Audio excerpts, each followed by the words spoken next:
성경에는 핵심 내용들이 있습니다. 성경의 핵심 내용을 빨리 파악하는 게 성경 읽기에도 도움이 됩니다.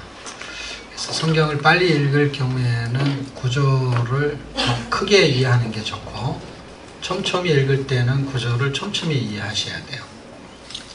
그런데 이제 우리가 읽는 거는 한 주에도 여러 권의 책을 읽기 때문에 이렇게 여러 권을 한꺼번에 쭉쭉 읽을 때는 1장, 2장, 3장 그 뜻을 이해하는 거는 별로 좋지 않습니다.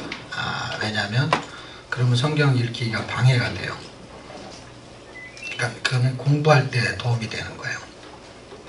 그래서 한 장씩 이렇게 보는 거는 성경을 공부할 때 도움이 되고, 그 다음에 큐티 할 때는 한 장이 아니라 단락의 의미를 이해하는 게 효과가 있고, 그러면은 이렇게 한 권씩 이렇게 몇 장씩 여러 장씩 읽잖아요. 그럼 한 권의 개념으로 이해하셔야 돼요. 그런데 이제 그 다음 책을 또 읽잖아요. 그러면 그 다음 책하고의 연결고리를 이해하셔야 되는 거죠. 그러면 지금 에스라, 느헤미야, 에스더, 욥기는 약간 문학적으로 다른 의미를 갖고 있지만, 일단 이렇게 세 가지 정도 책들은 그냥 빠른 시간에 쭉 읽어야 되죠. 예를 들면 소선서로 간다 그러면은 여러 권의 책들을 더 많이 읽게 됩니다. 자, 그랬을 때 이 책들이 가지고 있는 연결고리가 어떤 내용을 가지고 이 책을 연결할 수 있는지에 대한 내용을 가져야 되는데, 크게 두 가지만 가지면 돼요. 어렵지 않습니다. 두 가지를 갖는다는 건 무슨 뜻이냐면, 역사적인 구속사의 개념을 이해하시면 되고요. 또 하나는 문학적인 구속사를 이해하면 돼요. 그러면 중복되는 거는 두 가지가 아니고 한 가지예요. 그러니까 중복되는 게 뭐죠? 역사적인 구속사, 문학적인 구속사. 뭐가 중복이 돼요? 네, 구속사는 한 가지만 가지고 있는 거예요. 자, 그러면 구조와 내용을 이해하셔야 돼요. 자, 보세요. 역사적인 구속사. 자, 그랬을 때 하나는 구조고 하나는 내용이야. 어떤 게 구조고 어떤 게 내용이죠? 한참생 둘 중에 하나 아무거나 해도 50점. 앞에 있는 거는 구조고 뒤에 있는 건 내용이에요. 역사적인 거는 뭐가 되죠? 구조 형식이 되는 거죠. 그렇죠? 역사적인 구조 안에 내용은 뭐라고요? 구속사인 거예요. 그러니까 이제 사람들이 왜 헷갈리고 헤매냐면, 역사적인 공부를 하게 되면은 내용도 역사를 공부해요. 그래서 망하는 거예요. 왜냐하면 초점을 놓쳐버렸기 때문에. 역사는 어차피 구조니까 그놈은 뼈다귀라고, 뼈다귀. 살탱이가 아니고. 그 뼈다귀는 왜 있는 줄 아세요? 살탱이 먹으려고 있는 거잖아요. 그렇죠? 뭐 족발 안 먹어보셨어요? 뼈 엄청 두껍잖아요. 그거 다 버린단 말이에요. 통뼈 뭐 다 버린다고요. 그러니까 뼈다귀가 구조가 이렇게 통으로 흘러가는 통뼈가 있고, 갈비뼈처럼 이렇게 잔 가지뼈가 있단 말이에요. 그러니까 통으로 흘러가는 뼈에 큰 줄기가 크게 두 개가 있는데, 그게 하나는 역사적이고 하나는 문학적이란 말이에요. 그 두 개의 범위를 거의 벗어나지 않아요. 두 개만 알면은 구조는 거의 뭐 박사님이 와도 그 두 개의 구조 이상은 더 만들어봐야 머리만 아파. 그냥 두 개 정도면 충분해요. 그게 통뼈야, 통뼈. 오늘 여러분들은 통뼈입니다. 갈비뼈가 아니고. 네? 네. 그 두 개의 통이 있어요. 큰 통이. 하나는 뭐라고요? 역사적, 그 다음에 또 하나는 문학적. 그런데 내용은 뭐라고요? 네, 내용은 구속사인 거예요. 그러니까 사람들이 왜 자꾸 공부를 많이 하면서 똑같은 거를 반복하는데 새로운 걸 배우게 되냐면요. 본질적인 내용은 변하지 않는 거, 그걸 내용이라 그래야 돼요. 예를 들면 우리가 밥을 먹어요. 그럼 밥은 내용이에요. 근데 구조는 여러 개를 할 수 있어요. 밥그릇이에요, 그게. 그러니까 밥그릇은 예를 들면 뭐 컵밥 해가지고 뭐 종이 그릇에도 먹을 수도 있고 일회용으로, 그 다음에는 나무 그릇, 금 그릇, 은 그릇 이런 데도 먹을 수가 있어요. 근데 사람들은 내용은 모르는데 이 그릇만 자꾸 사재기를 하는 거야. 그래가지고 1단계, 2단계, 3단계 이렇게 단계를 만들어 놓고 그 다음에 그런 거를 그게 영적인 스펙이라고 합니다. 그래서 신앙생활이 스펙을 쌓는 거예요. 근데 진짜 스펙은 내용에서 나오는 거거든요. 그래서 내용은 변하지가 않죠. 그냥 밥이에요, 밥. 그릇에 따라서 밥맛이 달라지는 게 아니에요, 여러분. 뭐에 따라서 밥맛이 달라지는 줄 아세요? 배가 고파야 밥맛이 달라지는 거예요. 그러니까 여러분이 지금 배가 고프면 제가 여기다가 금칠을 하는 구조를 설명할 수 있어요. 금칠하는 구조라는 건 뭐냐면, 다른 데는 이제 그걸 퀄리티라고도 해요. 다른 데서 만드는 건 엉성하게 PPT를 만들었는데, 그런 PPT는 뭔가 이렇게 있어 보이는 거 있잖아요. 글자도 뚜렷하고 그 다음에 내용도 눈에 확 들어오고 이런 거가 그릇으로 말하면 좀 좋은 그릇인 거야. 그게 내용은 변할까요, 안 변할까요? 안 변하죠. 창세기 한 권을 설명할 때 4대 사건 4대 인물 구조를 잡아서 설명해도 되고, 그런 거 없이 설명해도 될 때 내용이 바뀌면 돼요, 안 돼요? 안 되죠. 이제 그런데 내용이 완전하게 알고 있으면 사실은 구조는 바꾸는 건 별로 중요하지가 않아요. 그 내용을 모르기 때문에 자꾸 뭘 바꾸냐면 구조만 자꾸 바꾸는 거예요. 구조만. 그러니까 구조 공부를 여태까지 한 거예요. 그러니까 연대기 공부 그러면 연대기를 했잖아요. 근데 여전히 뭘 모르고 있었던 거예요? 내용은 모르고 있었던 거예요. 왜냐하면 연대기가 창세기 그러면은 시대가 두 개로 끊어지는 거 아시죠? 그렇죠? 그걸 배운 거예요. 그거를. 그냥 창조시대, 족장시대. 11장까지는 창조시대. 12장부터는 뭐예요? 족장시대. 이거를 몰랐는데 그걸 배운 거예요. 그건 배워야 구조를 배운 거니까 그건 맨날 뭘 배운 거예요? 그릇 바꾼 거예요. 근데 밥은 안 먹어. 맨날 그릇만 바꿔. 그러니까 계속 배우러 다니는 거예요. 평생을 배우러 다녀도 그놈이 가르치는 거나 이놈이 가르치는 거나 내용은 같으면 하나의 정리만 하면 되죠. 어떤 정리요? 가장 나한테 맞는 구조를 하나만 가져도 충분해요. 그게 왜냐면 다른 구조를 가지면은 그걸 또 외워야 되는데, 그거 외워서 뭐 할 건데, 내용은 똑같은 건데. 이미 영어를 잘해요. 그래서 잘하기 전에 무슨 공부를 했냐? 성문 기초 영문법, 그 다음에 성문 성문 기본 영어, 그 다음에는 성문 종합 영문. 지금은 그런 게 없죠. 옛날에는 그런 게 있대. 기초 영문법이 있고 기본이 있고 그 다음에는 종합이 있었단 말이에요. 근데 이게 다 문법이잖아요. 그렇죠? 문법이 뭐만 틀리냐면 어휘만 다른 거지 문법의 구조는 똑같단 말이에요. 주어, 동사, 목적어, 목적보어, 그렇죠? 똑같은 거예요. 거기에 주어가 뭘로 들어가고 그 다음에 동사, 그 다음에 보어, 목적어 이런 것들이 어떻게 바뀌면서 단어가 좀 퀄리티가 있어지는 거예요. 예를 들면 질이 좀 높아져서 어려운 단어를 쓰면은 고급한 영어같이 보이지만 사실은 구조는 똑같아요. 그러니까 중학생은 성문 기초 영어를 공부하면 딱 되는 거예요. 그렇죠? 그러니까 그 수준에는. 그러니까 이 구조는 초등학교, 중학교, 고등학교 이런 걸로 설명할 필요가 없어요. 그냥 예수 딱 믿으면은 다 평준화가 됐어요. 이제는 연대기는요. 역사적인 구조는 뭐만 알면 되냐면요. 연대가 어떻게 구조를 가지고 있는지만 알면 되는데, 지금 저한테 한 10분만 설명 들으면 집에 가서 외우지 않아도 돼. 좋겠죠? 네. 그럼 외우지 않고 그럼 어떻게 할 수 있어? 외우지 말고 그냥 도표만 보면 돼. 자, 그거는 디테일하게 공부할 때 도표를 보는 거고, 디테일하게 공부할 필요가 없을 때는 그냥 지금 설명만 들으면 머릿속에서 연표가 딱 연표의 폴더 안에 이걸 집어넣기만 하면 돼요. 자, 마태복음 1장 1절에는 아브라함과 다윗의 자손 예수 그리스도의 세계라. 이게 연대기예요. 연대기. 무슨 얘기냐면 역사의 흐름 속에서 아담부터 올라오는 건 사실이지만은 역사의 기준점, 예를 들면 아브라함이라는 사람을 통해 가지고 역사의 연대를 가장 잘 조밀하게 기록하고 있어요. 자, 그러면 아브라함 2166년경 사람이에요. 욥도 그 시대에 살았어요. 근데 우리 좀 있으면 욥이 나오죠? 그럼 시대가 거기에요.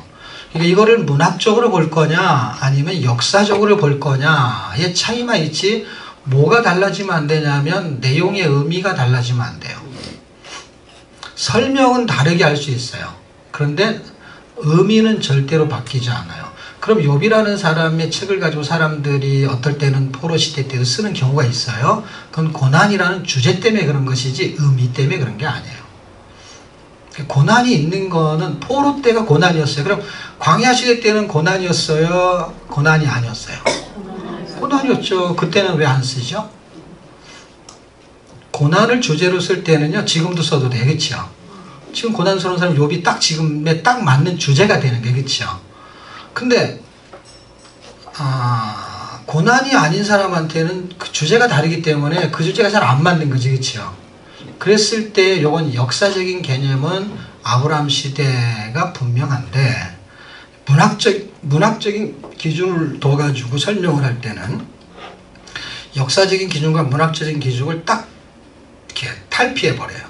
그래서 의미의 구조를 가지고 있는 구속사를 갖고 있는 사람은 역사 속에 이름을 집어넣을 수도 있고 문학 속에 집어넣어도 해석을 해낼 수 있는 힘이 있어요. 왜냐하면 그놈의 의미를 알아버렸기 때문에.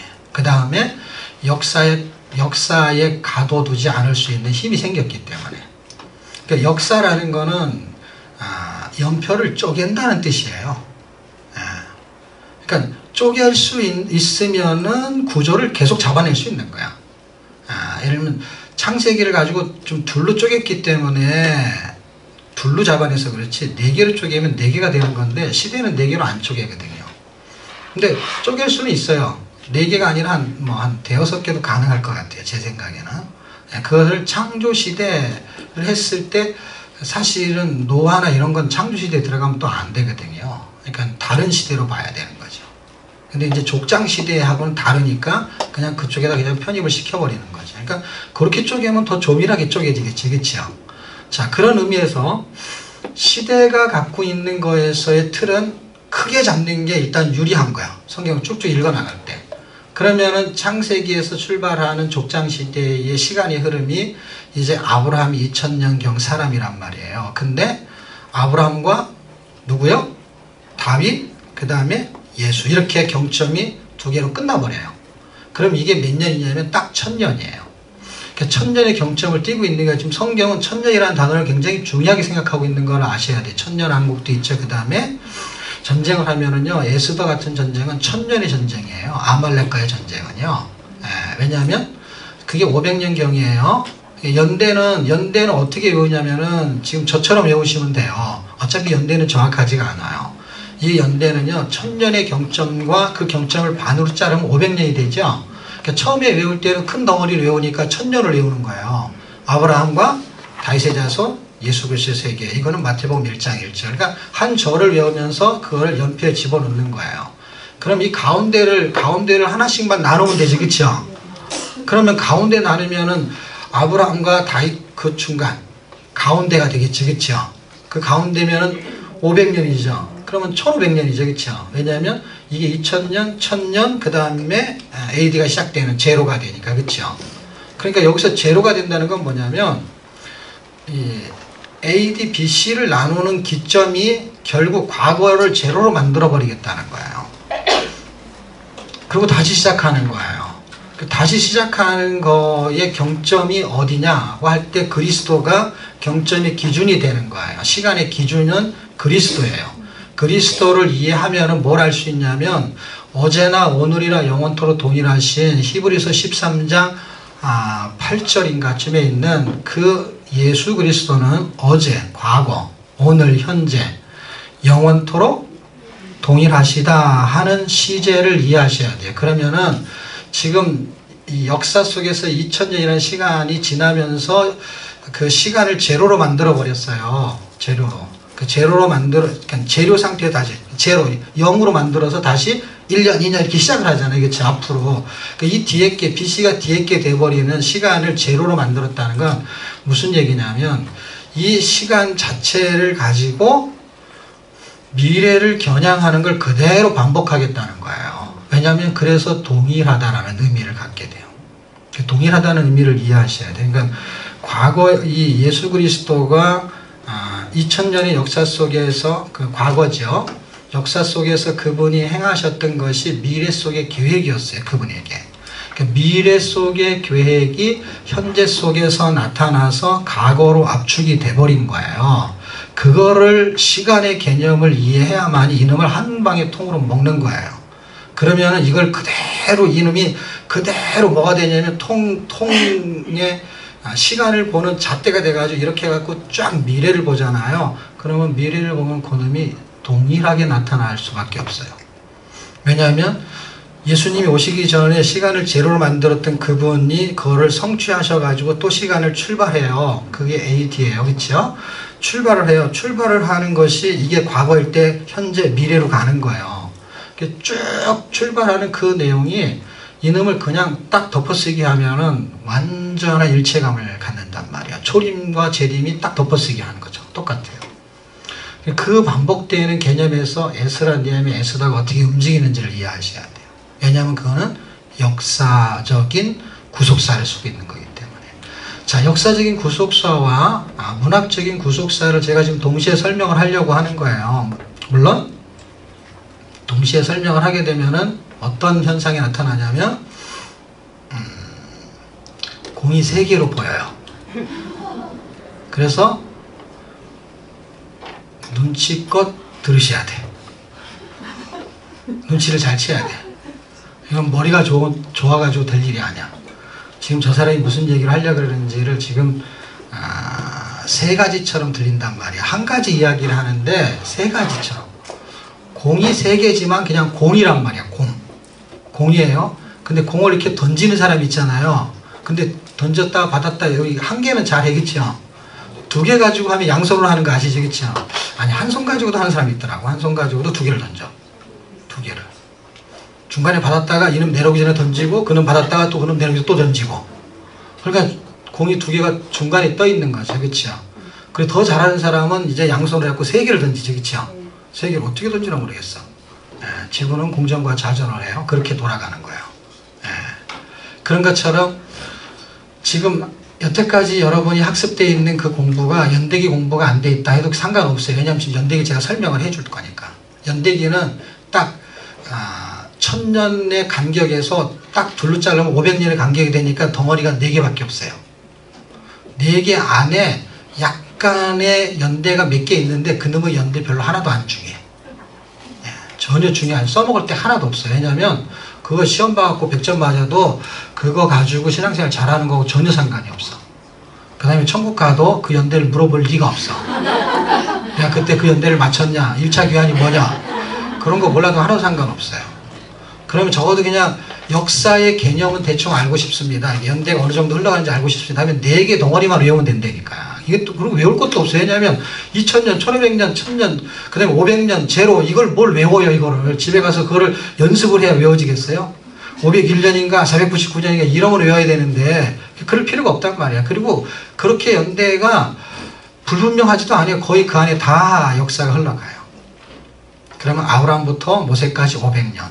그거는 애굽에 들어가는 과정이죠. 그 다음에 모세서부터 그 다음에 다윗까지 가게 되는 경우에는 이제는 땅을 차지하고 나라가 완성되는 기점을 설명하는 거예요. 그래서 사울이 아니라 다윗을 기점으로 보는 거예요. 그리고 다윗에서 이제 왕정시대가 전개되면서 다윗에서 500년이라는 시간이 오게 되면 지금 우리가 하는 내용 요 안에 얘기를 하는 거예요. 요 안에 얘기를. 아주 간단해요. 이거 어떻게 외울 수 있죠? 외우고 자시고 할 것도 없어요. 그냥 다윗이 나오면 딱 이 안이야. 어디서 끝나면 끝입니까? 역사적으로 끝나는 거는 누키가 끝나면 딱 끝나는 거예요. 저쪽은. 한쪽 덩어리는. 그러니까 시대로 외워도 상관없고 문학적으로 외워도 상관이 없어요. 왜냐하면 여기는 헷갈리지가 않아. 역사는. 어떤 놈이 헷갈리냐면은 시가서하고 선지서를 어디다 집어넣냐 이놈이 헷갈리는 것이지 그놈은 아직 집어넣을 필요가 없어요. 왜냐하면 안 집어넣어도 전혀 상관없어요. 왜냐하면 역사를 이해하게 되면 그놈은 해설서이기 때문에 어떤 놈이 어떤 상황을 어떻게 해석하느냐 그것만 알면 되는데 이걸 알아야 그놈을 이해한단 말이에요. 그러니까 지금 공부를 많이 해봐야 글로 가봐야 정신만 복잡해지지 공부가 안 된단 말이에요. 그거는. 왜냐하면 지금 16주 안에 66권을 다 하는데 그 놈을 어떻게 다 머릿속에 집어넣을 수 있어요.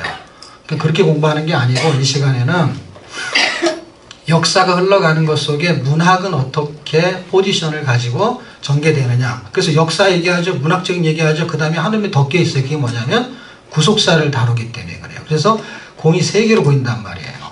근데 세 개로 보이는데 하나를 놓치지만 않으면 문제가 안 생겨. 그 하나가 뭘까요? 구자로 시작해. 눈치껏 하는 거야. 이거는 머리가 좋은 거 상관없어요. 이건 눈치만 있으면 돼요. 구속사의 개념만 놓치지 않으면 돼. 근데 구속사는 뭔지 모르는데 구속사 쉽게 생각하면 돼요. 구속이라는 단어가 무슨 뜻인지만 이해하면 되는데 구속이라는 거는 구원이라는 뜻하고 똑같은 뜻이에요. 그놈들이 자꾸 그렇게 말을 만들어가지고 사람을 헷갈리게 만든 거야. 그러니까 그냥 구원이라고 해도 상관없어요. 근데 다른 사람들이 구속사라는 말을 쓰기 때문에 그 말을 쓰면서 이해를 해야 되기 때문에 그게 언어의 공용이란 말이야. 그걸 이해하려면 그 단어가 같은 뜻이라는 걸 이해하고서 들어야만 된단 말이야. 그러니까 구속은 구원하고 같은 뜻이야. 사자는 역사가 빠져서 그런 거야. 역자가. 그러니까 구속 역사라고 하든지 아니면 구원 역사라고 하게 되면 훨씬 쉽죠. 그래서 구원 역사가 제일 쉽겠죠. 그렇죠? 자, 구원 역사예요. 그러니까 구원이 어떠한 스토리로 전개되고 있느냐 얘기인데 구원의 주도권을 누가 가졌냐 이렇게만 이해하시면 돼. 자, 구속사의 주도권을 누가 가졌냐? 사람이 아니고 하나님이 갖고 계세요. 그 하나님 중에서도 이름을 등장시키면 예수 그리스도예요. 그래서 예수 그리스도의 구원 역사예요. 성경은 명확하게 말하면.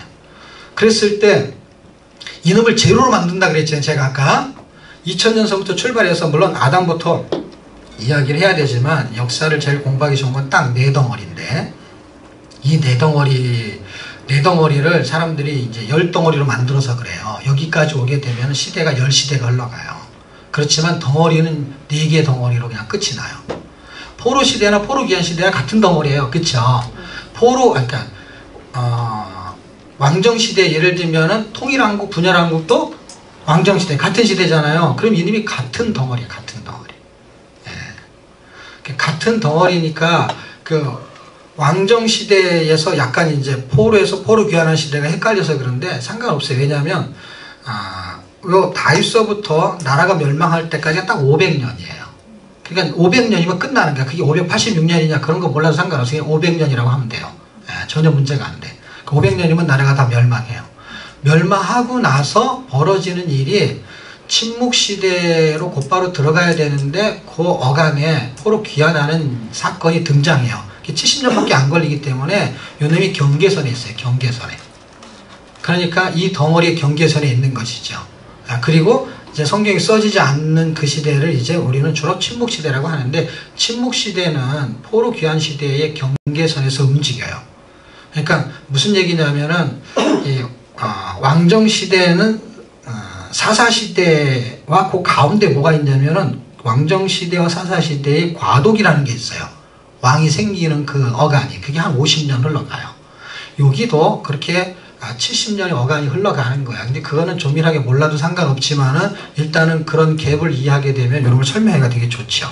자, 어쨌든 이렇게 나라가 멸망하고 다시 회복하는 것에 대한 이야기 속에서 연결돼서 계속 침묵시대야 그냥. 그러면서 예수님이 오시면서 이것이 어떻게 성취되는지의 종지부를 딱 찍는 거예요. 그러면서 침묵시대에 어떤 일이 벌어지고 있는 거는 이 시대는 따로 공부를 해야 돼. 이게 중간사거든요. 이 한 시대 한 시대가 큰 덩어리를 가지고 있어요. 근데 역사를 이해할 때는 그냥 그게 네 덩어리가 그냥 그렇게 흘러간다 이렇게 이해를 하면 돼요.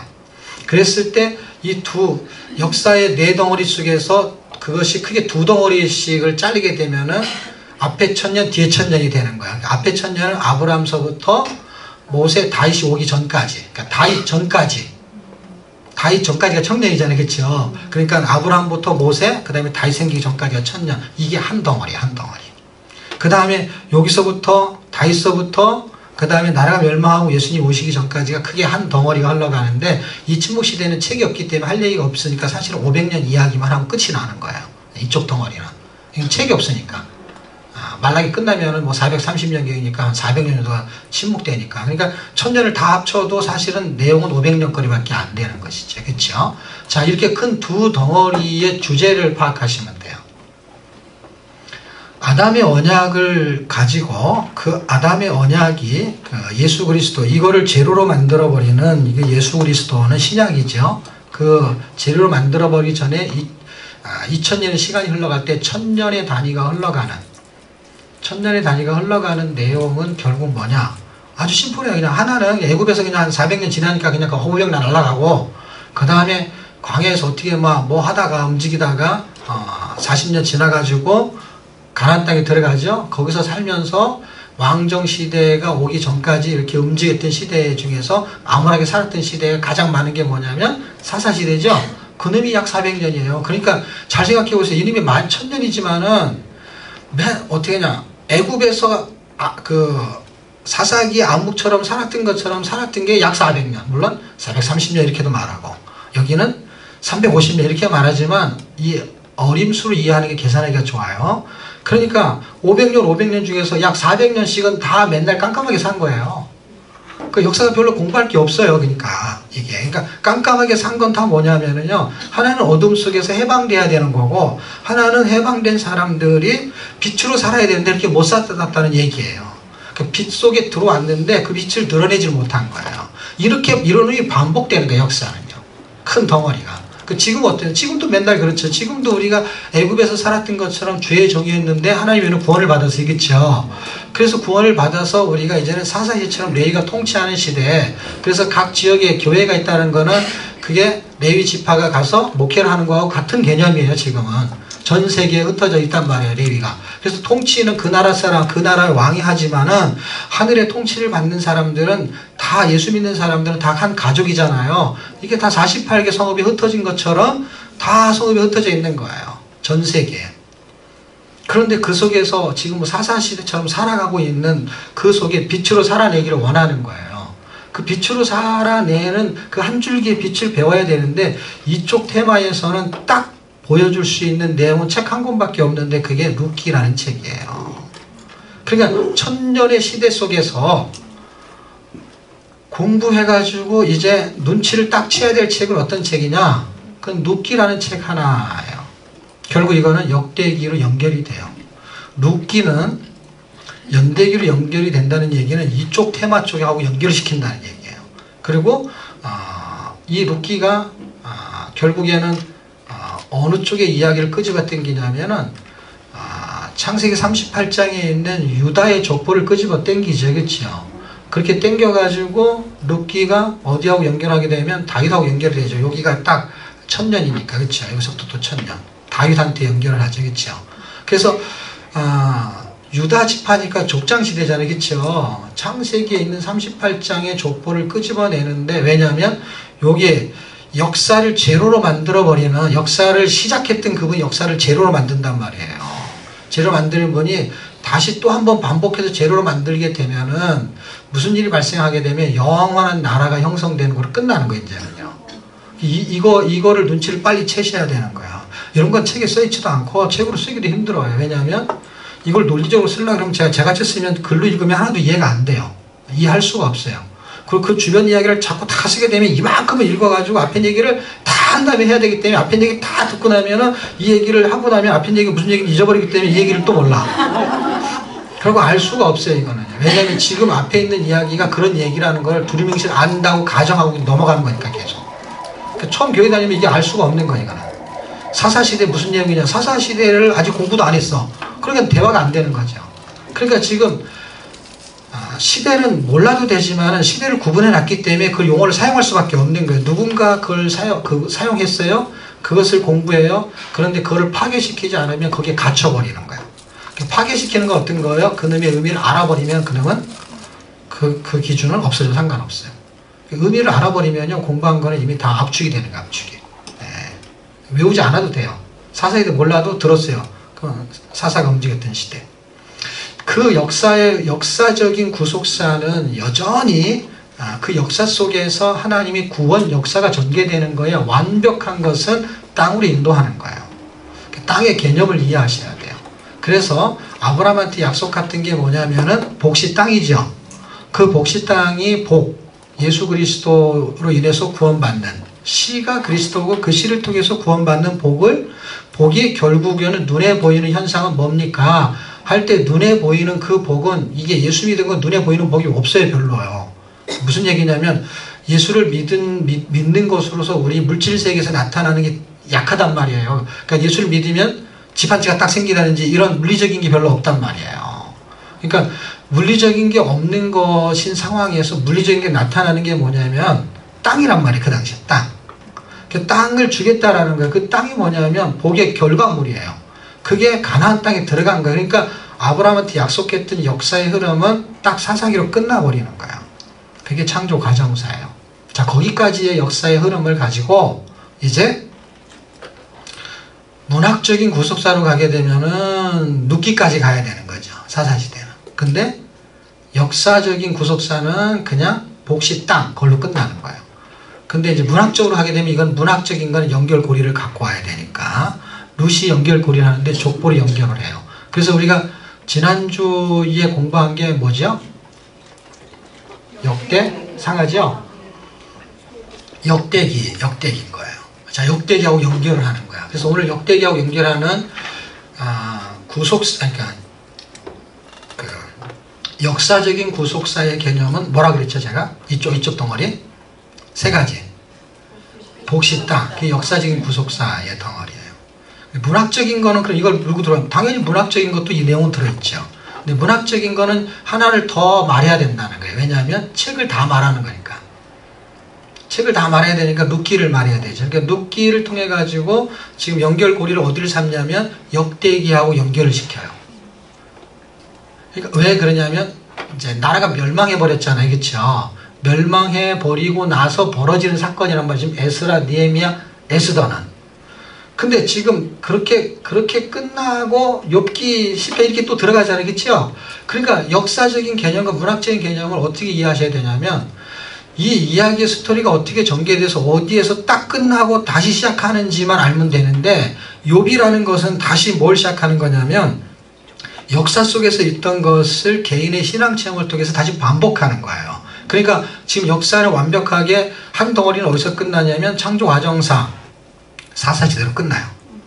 그 다음에 왕정시대 들어오죠. 왕정시대 들어와서 어디서 끝나냐면은 멸망으로 끝나요. 끝나는데 이렇게 끝나게 되면은 뭐가 시작이 되냐면 다시 욥기 시작하잖아요, 그렇죠? 왜냐하면 여기까지는 역사서, 그 다음에 시가서가 시작되잖아요. 그 시가서 5권이 다시 이 역사를 반복한단 말이에요. 뭘로? 개인의 신앙 체험을 통해 가지고.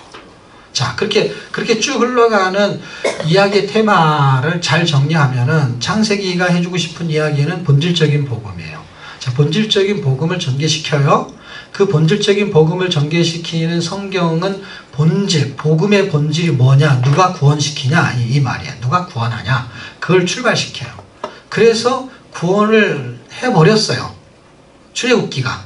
그러면은 그거는 역학적인 구원인 거예요. 계속 구원을 설명하니까 성경은 구원의 스토리를 전개시키는 거예요. 누가 구원하느냐, 예수님이 구원한다. 그런데 구원을 받았어요. 받고 나니까 그놈은 역학적인 구원이 돼버리는 거예요. 왜냐하면 이게 다 과거니까. 그러니까 과거를 제로로 만들어야만이 미래가 보여요. 그러니까 지금 지나온 건데 내 과거가 구원받았어요. 구원받은 거 어떻게 구원받았냐? 그건 출애굽기로 설명하는 거예요. 신약에 설명한 내용 별로 없어요. 신약은 그냥 예수님이 십자가에 돌아가셨는데 내가 믿었다 이것이지. 그러니까 내가 믿은 것이 역학적으로 어떻게 된 거냐 말이야. 지금 내가 막 식중독이 나가지고요, 막 여기 발진이 일어나고요, 뭐 어려운 일이 막 생겼어요. 그러면은 병원에 가면은요, 뭐 먹었냐고 물어봐요, 그쵸?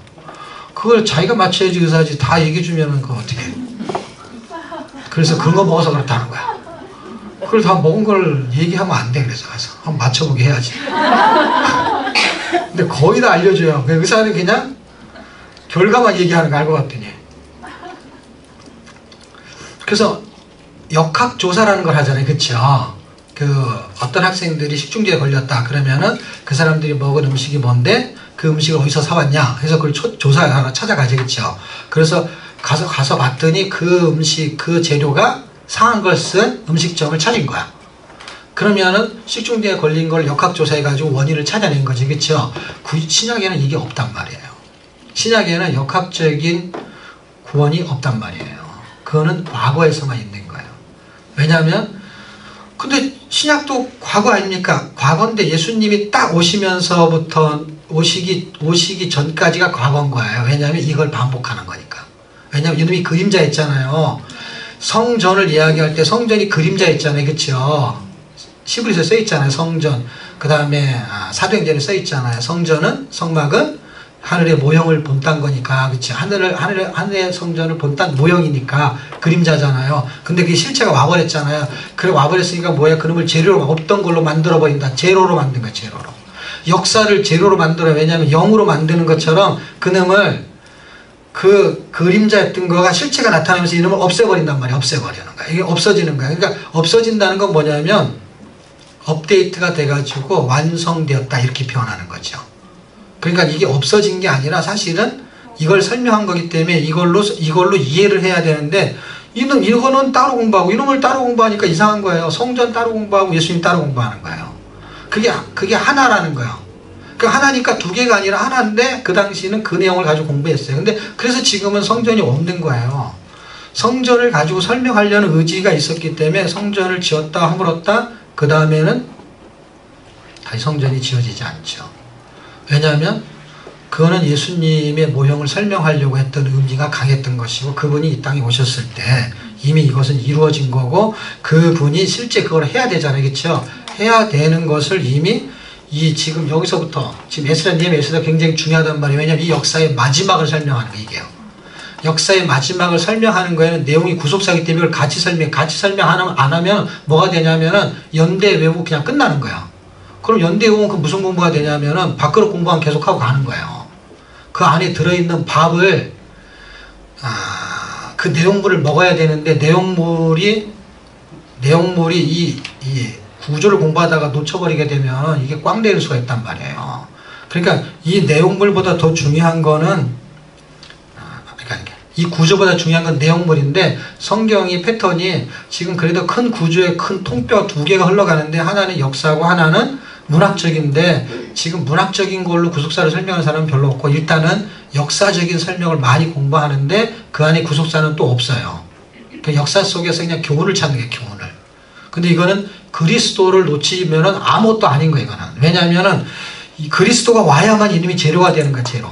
그러니까 영이 되는 거야. 영. 그러니까 예수님이 안 오면 성막의 모델 그러니까 예수님의 모델 케이스였던 성막이 이 성막을 만들었던 목적이 있을 거 아니에요. 그 목적이 결국은 예수님인데 이분이 와버리게 되면은 이놈은 그냥 날아가 버리는 말이야. 없어진단 말이야. 영 아무것도 없는 것처럼 돼버리는 거야. 그게 진짜 모델하우스가 그런 거예요. 지금 모델하우스를 만드는지 모르겠는데 옛날에 보면 모델하우스 나무로 다 짓다가 그거 들어가서 우리가 보고 분양 아파트 분양 그런 거 하고 그러고 나가지고 나중에 아파트가 진짜로 세워지잖아요. 그럼 모델하우스 있어요 없어요? 없어요. 다 허락. 원래 지을 때부터 헐라고 지은 거 아시죠? 예.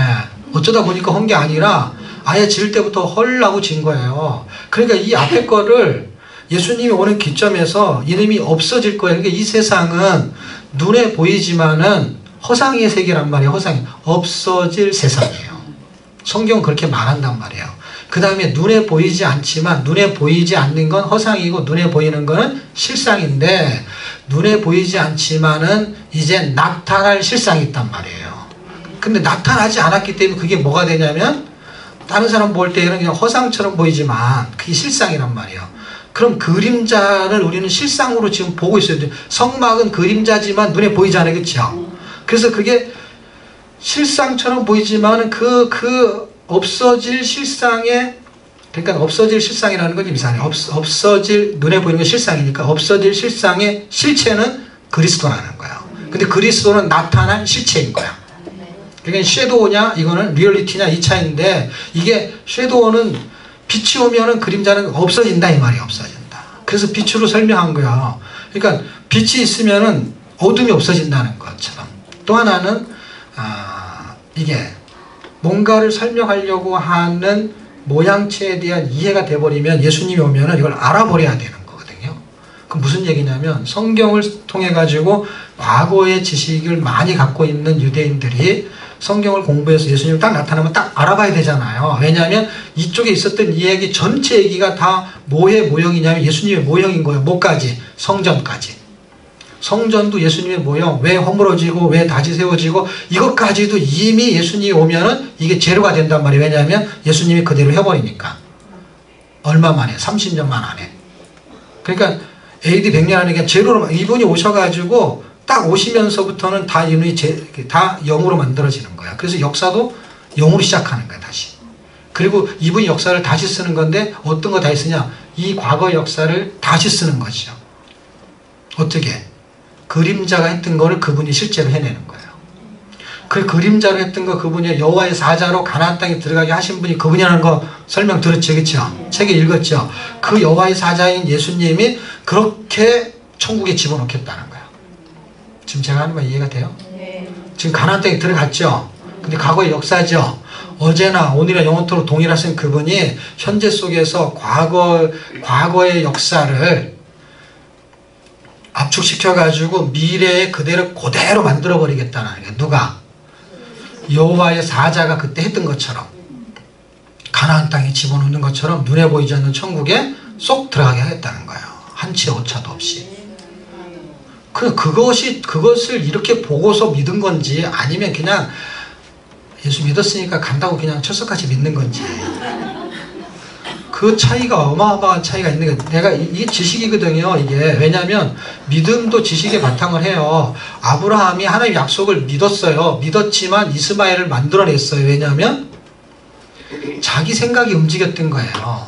그런데 그에게 뭐가 생겼냐면 진짜 믿음이 생겼어요. 그래서 이삭을 받았을 때의 믿음이 생긴 거. 여러분이 이 과거 역사 속에서 성경이 지나가는 역사 속에서 믿음이 생기지 않으면 이 신약을 믿을 수가 없어요. 왜 그러냐면 성경에 예수님이 신약을 쓸 때 그렇게 써놨기 때문에 그래요. 요한복음 같은 데 보게 되면 뭐 누가복음에 요한복음에 동일한 말씀이 있어요. 그러니까 요한복음을 말할 때는 5장, 누가복음을 말할 때는 16장인가요? 삭개오가 아니죠. 부자와 나사로 16장이죠? 예, 그 두 장에 동일한 말씀이 있어요. 자, 너희가 성경에서 영생을 나눌 줄 알고 성경을 상고하거니와 성경은 내게 대해 증거하는 것이다 해서 이들이 구약의 역사를 다 알고 있었어요. 우리가 다 알든 못 알든 이렇게 똑같이 이 사람처럼 공부해봐야 소용이 없다는 얘기 하고 싶은 거예요, 제 얘기는. 왜냐하면 이 사람들처럼 우리가 아무리 공부해도 그만한 지식을 우리가 가질 수가 없어요. 왜냐하면 그만큼 이 사람들은 이미 자기 나라의 역사의 문화 속에서 이거를 거의 외우다시피 해요. 신명기를 거의 다 외워버리고 그러면서 그거를 그냥 태어나면서부터 그거에 대해 쩔여져 있어요. 그리고 메시아에 대한 메시아 사상 자체가 있고 태어나면서부터 우리는 어떨 길에 예수를 믿었는지 모르지만 이 사람들은 그렇지가 않아요. 자, 그런 상황에서 메시아가 오기를 고대하고 수천 년이 지나는 동안에 놀라운 역사예요, 여러분. 400년이 지날 때까지도 계속해서 그 땅에서 나갈 거를 계속 전달했다는 것을 출애굽기 읽으면 찾아낼 수가 있어요. 그래가지고 요셉이 죽을 때는 종살이를 하지 않았어요. 그렇죠? 죽고 난 이후죠. 죽을 때 뭐라 그랬냐면 이 땅에서 우리는 살아야 될 존재가 아니라는 거예요. 그러니까 내가 여기서 죽으면 내 해골을 메고 나가라는 거예요. 그런데 그 자리를 400년이 지났단 말이에요. 물론 역사 속에는 400년이 지나지는 않습니다. 한 213년인가 215년 정도인가 이렇게 지난 215년 정도. 430년, 약 215년이라는 시간. 그래도 성경은 430년이 말하니까 그게 200년이든 400년이든 100년이든 이게 쉬운 얘기가 아니죠. 왜냐하면 그 다음 조상에게 계속 뭘 얘기해야 되냐면은 한 100년, 200년 이렇게 지나게 되면요 어느 날 관리를 하게 되면 없어지는 수가 있어요. 누가 관리를 하냐고. 그런데 요셉의 해골을 메고 나가잖아요, 모세가. 놀랍죠. 그 약속이 계속 끊임없이 이어오고 있는데 정확도가 있단 말이에요. 그 지점을 놓치지 않는 거예요. 한 평밖에 안 되는 그 묻혀있는 그 지점을 놓치지 않고 그놈을 파가지고 나간단 말이에요. 수백 년이 지나도. 그 아브라함한테 했던 약속을 계속 이어받는 거예요. 그래서 땅으로 약속한 그 땅으로 가게 되는 거예요. 땅으로. 그러니까 그렇게 가게 되는 그 약속을 믿는데 아브라함이 믿을 때 어떤 믿음이었냐는 거예요. 아브라함이 믿을 때 이삭을 바치라는 거예요. 바치라고 했을 때 어떤 믿음이 생겼냐면 하나님은 이삭을 없는 데서 낳게 하셨다라는 거를 이는 경험한 거예요. 그런데 이걸 믿어버린 거예요. 왜냐하면 이거를 경험한 사람들은요, 이삭만 있는 게 아니에요. 그러니까 아브라함만 있는 게 아니라 이스라엘 백성들은 많이 있었어요. 왜 많이 있었냐면 죽은 자가 살아나는 것도 봤어요. 똑같은 얘기죠. 예를 들면 없는데 낫게 하는 거나 죽은 자가 사는 거나 그건 누구만 할 수 있는 거냐면 메시아 하나님만 할 수 있는 일이에요. 그거는 유대인이라면 누구나 알아야 되는 일이고 유대인 학자는 당연히 한 방에 알아먹어야 돼요. 근데 그거를 공부했어요. 그걸 눈으로 봤어요. 근데 안 믿어요. 지식을 갖고 있는 게 필요하지만 그 지식을 믿는 사람이 있고 안 믿는 사람이 있다는 거예요. 그러니까 이거는 철저하게 믿음의 문제인 것이지 역사를 공부하는 거는 5분 10분이면 에스라 니에미야 에스더가 무슨 뜻인지 다 설명할 수 있어요. 그런데 지금 같은 설명 시간이 많이 걸리는 거예요. 왜냐하면 저기에 나타나는 현상이 어떤 경로를 통해 가지고 지금 에스라 니에미야 에스더에 도달하게 됐는지를 정리를 한번 해야 된단 말이에요. 왜냐하면 이게 끝나고 다음 주부터 연결되는 예를 들면은 욥기는 했다고 치고 시편 잠언 전도는 시가서예요. 이놈은 이 역사를 이해하고 있는 상태에서 설명을 해야 되는 내용이기 때문에 역사가 이해 안 된 상태에서 이놈을 설명하면 이놈은 또 뜬구름 잡는 이야기가 된단 말이야. 그러니까 지금까지 이야기는 역사의 이야기를 17권이 역사 속에서 하나님이 어떻게 그 역사를 다시 미래화시키는 제로 포인트가 어디에 있는지를 찾아내야 되는 거예요. 제로 포인트를. 그걸 찾아낸 사람들은요, 성막을 그렇게 열심히 공부할 필요가 없는 거예요. 별 의미가 없는 거예요. 그건 성전으로 살아내는 쪽에 도전을 가져야 되는 거예요, 이제는요. 그걸 정확하게 떡상은 어디, 성경으로 뭐 예수님의 말씀이고, 예를 들면 예수님이 나는 생명의 떡이다. 그 떡상 그걸 말하는구나. 그 다음에 일곱 첫 때는 예수님의 빛을 말하는구나. 그런 거는 그냥 깊이 공부하지 않아도 큰 문제가 되지 않고, 솔직히 말하면 그것 자체를 몰라도 전혀 문제가 안 돼요. 심지어는.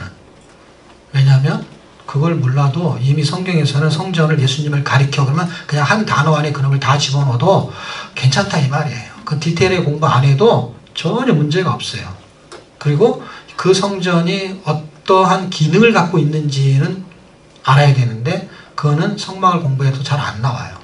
이거는 예수님이 그 살았던 길로 가는 것이 성전 기능이기 때문에. 그러니까 예수님을 알아버리는 수밖에 없어요. 예수님을 눈치채야 되는데 이게 구약의 역사예요. 그게 역사가 앞으로의 미래를 겨냥하는 그 잣대, 통로, 경로가 되는 거예요. 자, 그렇게 얘기를 했어요. 그리고 부자와 나사로, 그 공이 두 개가 흘러가지만은 이건 똑같은 이야기 해보세요. 제가 성경 장수를 설명했잖아요. 읽으면 다 아는 내용이에요, 여러분. 그렇죠? 요한복음 5장이나 누가복음 16장, 부자와 나사로 사건. 다 아는 이야기야. 다 아는 이야기가 뭐냐면 그들이 예수님을 안 믿었다 이 말이에요. 뭘 갖고 있는데? 예수님이 제로 포인트인데, 예수님이 성전인데, 성전은 신봉해요. 그런데 예수님은 믿지 않아. 요나의 전도를 들으면은요, 예수를 믿어요. 근데 요나보다 크신 이가 오면은요, 예수를 안 믿어. 지금 그 이야기예요. 지금 성경이 그 이야기, 지금도 맨 그 이야기예요. 그냥 역사 속에서 설명해요. 요나가 역사 이야기잖아요. 그렇죠? 예수님이 그 역사를 얘기했단 말이에요. 성전을 얘기했단 말이에요. 성전이 역사잖아요. 그렇죠? 그러니까 그 역사의 내용이 어떤 거냐 할 때 모세와 선지자의 글 이렇게 두 개로 조각을 나눠 놓습니다. 그러니까 예수님이 딱 설명한 게 뭐냐면 너희가 모세를 믿었다면 나를 믿었을 것이요. 이렇게 말해요. 그럼 무슨 얘기냐면 구약을 안 믿었다는 얘기예요. 그 다음에 모세가 성경을 썼는데 그것은 나에 대해서 기록했다 이렇게 썼어요. 그러니까 모세의 글을 믿었다면 이렇게 써있어. 그냥 외운 거예요. 믿은 게 아니고. 왜냐하면 제로 포인트가 말하는 게 정답이니까. 그러니까 예수님이 말한 게 정답이라고 말했을 때에 그들은 모세도 안 믿고 뭐도 안 믿었다고요?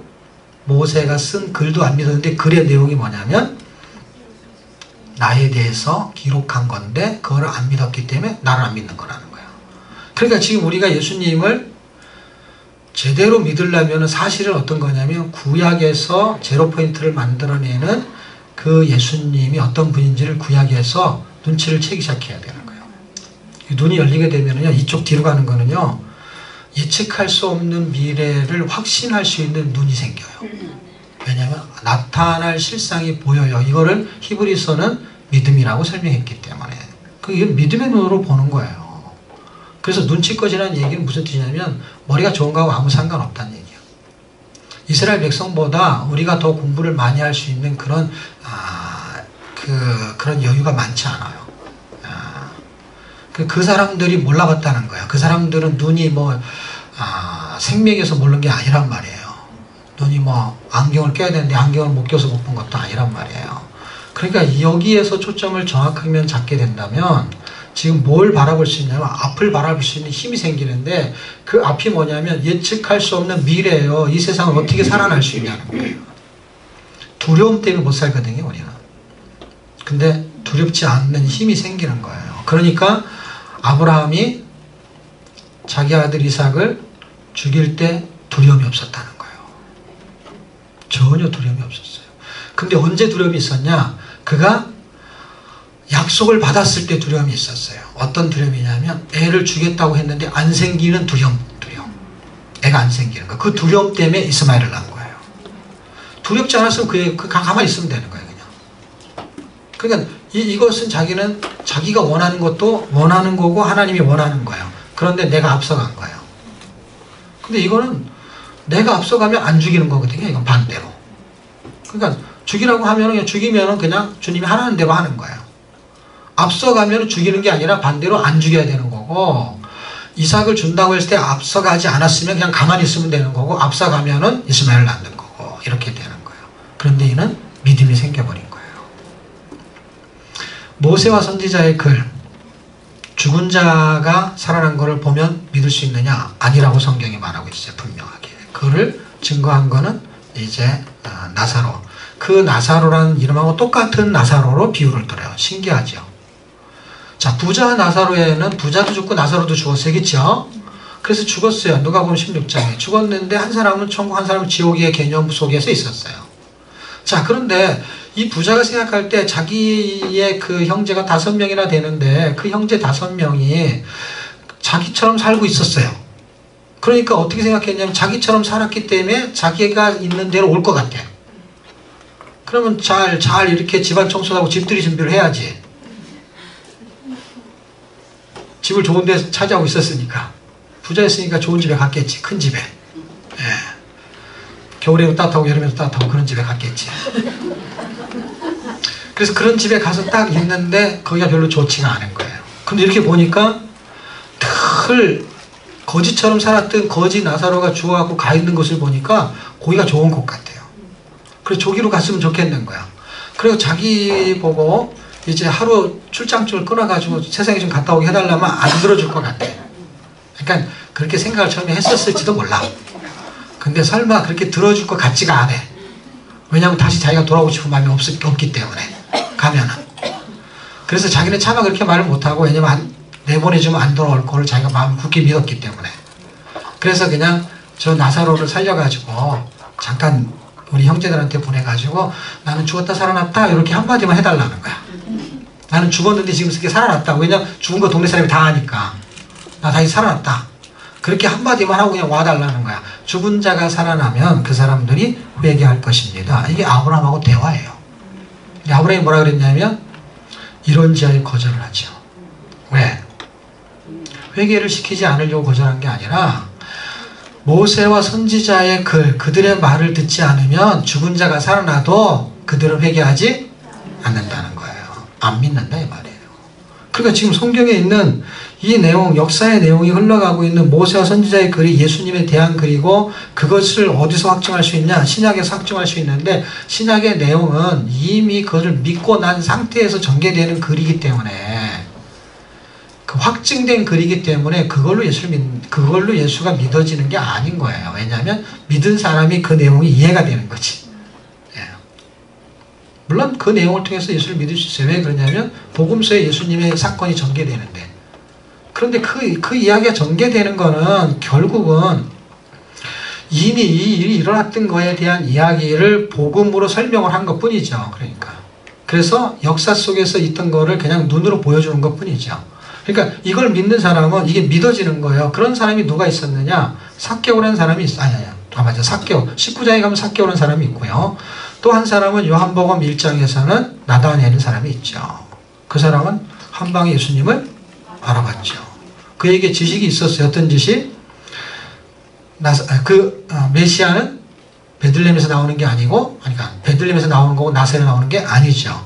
근데 빌립이라는 사람이 와보라 하기 전에 뭐라 그랬냐면 자기가 그 모세의 글과 선지자의 글에 써있는 그분을 만났다 이렇게 써있어요. 요한복음 1장에 보면은. 그러니까 지금 계속 구약 신약 성경의 주제는 모세와 선지자의 글에서 이미 설명해 놓은 메시아의 그 형태가 있잖아요. 그 형태를 자기가 공부를 다 했는데 그분을 딱 보니까 성경에 써있는 그분을 만났다는 거예요. 그런데 그분이 나사렛 예수라는 거예요. 그런데 그 이야기를 들은 나다나엘은 뭐라 그랬어요? 나사렛은 선한 것이 나지 않는다. 다시 말하면 성경에는 메시아는 베들레헴에서 나온다고 했다. 그런데 직접 만났어요. 와보라고 해서 만났더니 호적 조사할 것도 없이 딱 보니까 메시아인 거야. 그걸 어떻게 알아보냐고요. 눈치껏 해야 된다는 거예요. 지식은 똑같아요. 빌립도 그 지식이 있어요. 누구도 있어요? 니고데모도 있어요. 누구도 있어요? 사마리아 수가성 여인도 있어요. 그런데 니고데모는 못 알아먹어요. 근데 사마리아 수가성 여인은 그걸 한 방에 알아먹어요.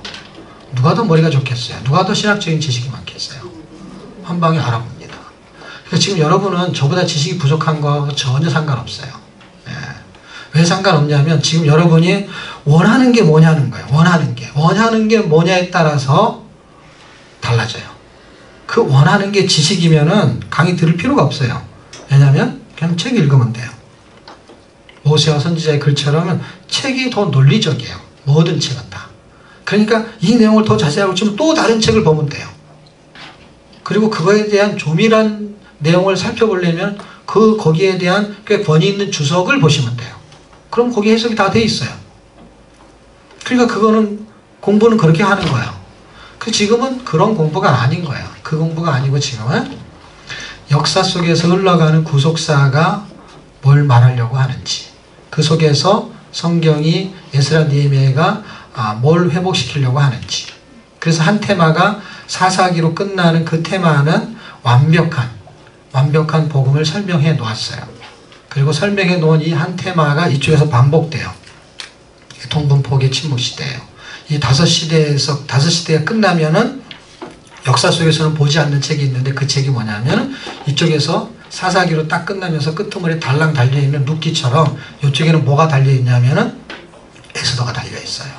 신기하게도. 그래서 이쪽의 끄트머리에서 설명해 주려는 거는 땅에 들어가는 것이 어떤 원리로 들어가느냐를 룻기가 설명하는 거예요. 어떤 원리로 들어가느냐. 땅에 언약 안에는 언약을 고백하는 사람만 들어가는 거예요. 그래서 룻은 언약을 고백했죠. 당신의 어머니의 하나님이 내 하나님이고 당신의 백성이 내 백성이고. 그러니까 자기는 하나님이 자기 백성이 되기를 원하겠다는 거예요. 시편을 읽으면은 여호와 하나님을 자기 백성 삼는 사람은 복이 있다 그랬어요. 무슨 복? 구원의 복이에요. 그 복이. 그게 약속을 믿은 사람이에요. 이방인이 유다 지파의 계열에 들어갔어요. 다윗의 계열에 들어갔어요. 예수님의 족보에 들어가요. 그래서 마태복음에는 천년의 역사 속에서 걸친 족보의 내용이 룻이라는 사람이 이름이 들어가게 되는 거예요. 룻은 보아스에게서. 왜? 여러분 다 보라는 거예요. 그거를. 그래서 보아스예요. 그거 좀 보시라고. 그런데 이쪽에 들어가면 구원은 그렇게 받아요. 그래서 구원받은 우리가 이제 성전으로 살아내야 돼. 그렇죠? 성전에는 두 가지 키를 가지고 있어요. 그게 뭐냐면 고린도 3장 16절, 고린도 후서 6장 16절. 고린도전서 3장 16절은 성전의 본질을 설명해요. 이거는 이쪽의 테마예요. 어떻게 하면 구원을 발생시키느냐. 존재가 변한 거예요. 자, 존재가 변한 사람이 이제는 성전, 변화된 존재로 살아내는 거예요. 그거는 기능이에요, 기능. 전에는 성도가 아니었어요. 예수를 믿고 나서 뭐가 됐냐면 성도가 됐어요. 그렇죠? 성도는 이제는 사람이 아닌 하나님의 자녀가 돼서 신분이 바뀌어버렸어요. 신분이 바뀐 자는 신분이 변화된 삶을 살아야 되는 거예요. 그러니까 성전으로 만들어놨어요. 그러니까 성전을 만든 거는 성전의 기능을 하라는 거예요. 그게 구원의 삶이에요. 성도에서 거룩하게 살아라는 거예요. 그래서 이제 거룩하게 살아야 되는데 이쪽 테마는 거룩하게 사는 거예요. 물론 여기도 거룩하게 살아야 돼요. 왜냐하면 온전한 테마를 다 쓰고 있는데 이놈을 대칭시켜 말할 때는 여기는 구원을 설명하고 여기는 구원의 삶을 설명할 때 여기는 성전을 가지고 설명해요. 그럴 때 성전을 가지고 설명할 때에 이 성전이 하나님의 자녀답게 살아야 되는데 하나님의 자녀답게 살지 못할 때 여기는 두 가지의 개념이 올라가서 복잡해요. 원래는 두 가지 개념을 같이 말하면 헷갈리지만 같이 말할 수밖에 없어요. 왜 그러냐면 구원, 그 다음에 구원의 삶이야. 그런데 성경은 이걸 계속해서 반복을 하기 때문에 그래요. 문제는 반복 때문에 헷갈리는 거예요. 이 안에는 구원과 구원의 삶과 구원의 완성이 다 들어있지만은 여기서 사사기 룻기로 끝나는 게 아니라 또 왕정치로 와서 뭘 또 전개시키냐면 여기서 이렇게 일어났던 모형을 다시 한번 점층적으로 다시 또 설명을 해요. 그래서 이게 언제 끝나냐? 예수님이 오면 끝나는 거예요, 이제는. 끝나면 어떻게 되느냐? 끝나면 이 역사를 반복해요, 또, 인간이. 무슨 말인지 이해가 돼요? 지금 구원에, 우리가 천국에 가야 될 거를 앞에 사람이 어떻게 갔는지 동영상 찍어서 보여주는 게 아니란 말이에요. 그러니까 어떻게 갔는지 몰라. 그러니까 뭘로 보여주냐면 부자 나소로 보여주는 거야. 이렇게 간다는 게 이렇게. 그러니까 다 과거 얘기란 말이에요. 그러니까 가나안 땅에 들어간단 말이에요. 그게 천국을 상징하는 거고 히브리서는 천국을 상징한다는 걸 분명히 말했어요. 그래서 그 가나안 땅은 천국이에요. 그리고 그거는 여호수아한테 말한 게 아니라 누구한테 말했냐면은 아브라함한테 말했어요. 내가 땅을 주리라 했을 때 땅에 아직 애굽에 갔다 땅에 오지 않았어요. 그렇지만 그는 그 땅에 있었어요. 자, 이게 의미심장한 거 보세요. 자, 보세요. 400년 동안 애굽 땅에 있었던다면 가나안 땅에 한 번도 못 가봤어. 여행도 못 가요, 그냥. 예. 이 여행 가면 그 사람이 오겠어요? 안 오지, 노예니까. 그러니까 한 번도 못 간단 말이에요. 그런데 아브라함한테 약속할 때 아브라함은 가나안 땅을 약속을 받은 사람이지, 그렇죠? 그 사람은 가나안 땅에서 받았어요. 신기하지 않습니까, 여러분? 요 땅에 네가 있는 요 땅을 요 땅을 주겠다는 게 무슨 의미로 말하냐면 네가 갈대우로 해서 여기로 왔을 때가 구원이라는 거고 그 구원이 애굽에서 이쪽으로 다시 나왔을 때는 역학적인 구원을 설명하겠다는 게 성경의 테마는. 그래서 여기부터 이렇게 나오는 걸 설명할 때 여기에서 뭘 보냐면 이게 그림자니까 여기서 그가 설명을 들을 때 하나님이 이렇게 손으로 짓지 않는 그 어떤 성이 하나 있는데 그것을 하나님이 약속했다고 말했어요. 그러니까 가나안 땅이 아닌 거예요. 이 땅을 주겠다고 하는 의미는 이미 창세기 역사 속에서 이놈이 그 약속 때문에 이렇게 왔다 갔다 하고는 있지만은 실제는 이거는 앞으로 일어날 미래에 대한 모형인 거야. 자, 보세요. 성전이 건축이 되었어요. 성막이 건축이 되었어요. 그런데 그게 앞으로 미래죠. 그치? 앞으로가 미래에 나타날 예수님이잖아요. 그쵸? 그러면 가나안 땅에 이렇게 왔다 갔다 들어갔어요. 그쵸? 가나안 땅에 그렇게 들어가는 것이 앞으로 천국에 들어갈 거에 대한 이것이 뭐가 되는 거예요? 모형이 되는 거예요. 그러니까 지금 우리는 모형을 살고 있는 거예요. 그 당시 그들이 그렇게 살았던 광야 같은 세상을 지금 똑같이 살고 있는 건데 우리는 이걸 역사를 공부해가지고 우리는 무슨 시대냐? 그럼 우리는 무슨 시대겠어요? 교회사라고 생각하는 교회사. 교회 시대를 산다는 거야. 교회 시대가 광야가 교회 시대 때니까 여러분. 광야 교회잖아요. 광야 교회를 갖고 있는 한 세대는 그렇게 살다가 천국에 들어가는 이 테마 속에서 계속 인간이 이렇게 산다는 거야. 자기 세대를 그렇게. 나의 광야 시대, 우리 선조의 광야 시대가 있고 역사 속의 광야 시대가 있고 현대 역사 속의 광야 시대가 있고 성경의 역사 속의 광야 시대가 있고 그러니까 이게 헷갈리는 거예요. 그냥 역사로 끝나버리면 안 헷갈려요. 근데 이놈이 뭐를 설명하고 있는 의미가 복합적으로 있기 때문에 헤매는 거예요. 그러려면 이걸 안 헤매려면 어떻게 되냐? 1차적으로 가장 중요한 게 있는데 내용 파악을 먼저 해야 돼요. 내용 파악이 되면은 의미를 전개시키는 데 쉬워요. 왜 쉽냐면 제가 내용 설명 안 해도 되잖아. 사사시대 그러면 사사시대를 여러분이 다 무슨 뜻인지 알았다고 치면은 사사시대가 말하려면 진짜 이 얘기입니다. 이렇게 하면은 그걸 제가 증명하기만 하면 되거든요. 그러면 이쪽 테마를 지금 설명하는, 이쪽 테마로 왔어요. 이쪽 테마로 와가지고 이제 이쪽 테마에서는 두 개가 같이 흘러가요. 어떤 거냐면 성전이 원래는 파괴되고 다시 지어지는 게 수서 끝나는 거예요. 지금 여기까지가. 에스더까지 가면은 이제 다윗부터 출발해가지고 결국에는 다시 이렇게 성전을 약속하고 성전을 짓지요.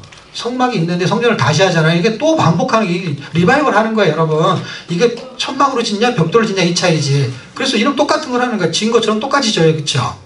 그러니까 이름을 같이 반복하면서 뭘 설명하냐면 이미 구원에 대한 스토리를 여기다 집어넣고 또 설명한단 말이에요. 왜냐하면 성전은 구원을 의미하기 때문에.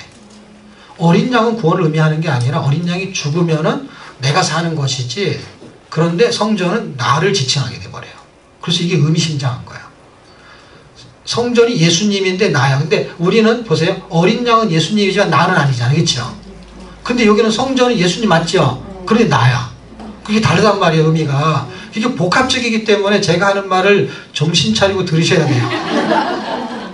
왜냐면 지금 어린 양, 유월절 어린 양 예수님이다 이렇게 하면 끝나는데 이게 이름이 다시 반복하면서 여기서는 플러스 알파를 하나 더 가지고 온단 말이에요. 그래서 복잡해지는 것이지만은 실상은 여기서 공부가 된 상태에서 일로 오게 되면은 또 하나만 덧붙이면 되기 때문에 괜찮은데, 이 공부가 안 된 사람이 들을 때는 세 가지처럼 들리니까 헷갈리는 거란 말이에요. 그렇지 않단 말이에요. 왜냐하면 반복하기 때문에.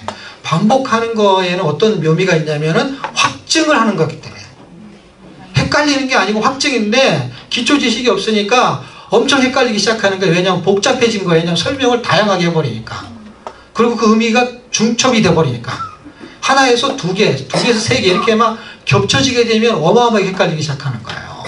그런데 이건 절대 어렵지 않은 거예요. 절대 어렵지 않고 이건 정확한 것이고, 그 다음에는 중첩이 되기 때문에 더 정확하게 그걸 겨냥하고 있는 것이 드러나야 되는 것이지, 헷갈려버리면 일단은 기본 진리를 초점을 못 잡게 돼버려요. 어떤 경우는 이런 거 있어. 알았지만 제가 설명을 짧은 시간에 다 못하기 때문에 못 알아들을 수 있는 단점은 있어요. 그러나 초점만 정확히 잡으면 절대 그렇지 않아요. 왜냐하면 여기서 키워드는 어린 양이고 여기서 키워드는 성전. 이건 변하지 않기 때문에. 역사적으로 가도 변하지 않고 문학적으로 가도 변하지 않아요. 그러니까 역사를 알아도 되고 몰라도 상관없어. 왜 상관없냐면 내용은 안 변하니까. 그러니까 연대를 몰라도 상관없다는 거예요. 자, 이쪽에 와가지고 성전이 움직일 때는 구원을 설명하지만 또 하나는 뭐냐면 그분이 내 안에 들어와 버리죠. 그게 성전이죠. 그러니까 임마누엘을 설명하게 되죠. 그건 뭐예요? 예수로 살아야 되는 구원의 삶을 복합적으로 설명하게 되는 거예요. 그래서 복합적으로 설명하는 두 번째가 키가 되기 때문에 성전으로 사무엘하 7장에서 약속할 때는 구원의 스토리가 전개되는 게 아니라 구원의 삶의 스토리가 전개되죠. 그래서 이게 히브리서 12장 6절인가 7절에 보게 되면은 뭐가 설명이 되냐면 아들로 대유하면서 징계, 사생자 이런 게 나오죠. 상속자 나오죠. 그럴 때 여기서 설명하는 게 뭐냐면 이 언약이 흘러갈 때 이쪽은 너는 내 백성이 되고 나는 너희 하나님이 되고 이거예요. 그래서 그렇게 됐어요. 되면은 그게 신약에 와서는 우리는 하나님의 자녀가 되는 거고 그분은 아버지가 되는 거죠. 단어가 바뀌죠. 그 단어를 여기서 쓴단 말이에요. 사무엘하 7장에서. 그래서 내가 성전을 다시 짓고 싶어요 이렇게 말했어요. 성막은 있어요 이미. 그 성전을 짓겠다는 게 그게 벽돌로 짓는 거하고 무슨 상관이냐고. 의미가 똑같아 버렸는데. 예? 그 차이는 별로 없는 거예요. 근데 다시 설명하고 싶은 거야. 성막의 의미를 설명하는 거야. 그래서 이제 네가 내 집을 짓느냐? 내가 네 집을 짓겠다. 네 위를 굳건하게 하겠다. 그러면서 성전 때문에 감동을 먹고 언약을 체결해요. 그 언약을 체결하는 게 내용이 뭐냐면 너는 내 아들이고 나는 너의 아버지다. 단어가 바뀌어요. 구약에서는 아버지 아들이라는 단어를 거의 안 씁니다. 거의 안 써요. 신기하게 여기서만 써요. 예. 왜냐하면 이거는 의미를 설명하는 게 목적이니까 단어 사용을 기가 막히게 합니다. 성경이. 원래 성경이 목적한 게 그거니까. 그런데 그렇게 하고 나서 뭐라 그러냐면 네가 잘못을 해도 사울처럼 폐위시키지 않겠다. 구원을 받은 사람은 아들로 대우하겠다. 그래서 내 아들이니까 어떡하냐.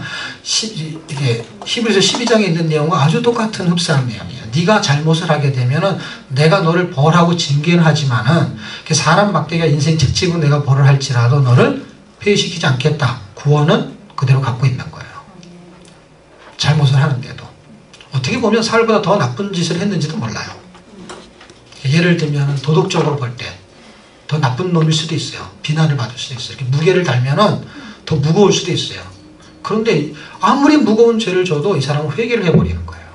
그러니까 회개를 하는 자에게는 구원이 발생한다는 얘기를 로마서가 1장에서 4장까지 흘러가는 동안에 1장에 3장이 죄에 대한 부분을 다루고 그 죄에 대한 거를 믿음으로 구원을 받아버리잖아요. 받아버렸을 때 구원이 발생하는 것이 4장인데 그 4장에 다윗의 이 이야기가 등장합니다.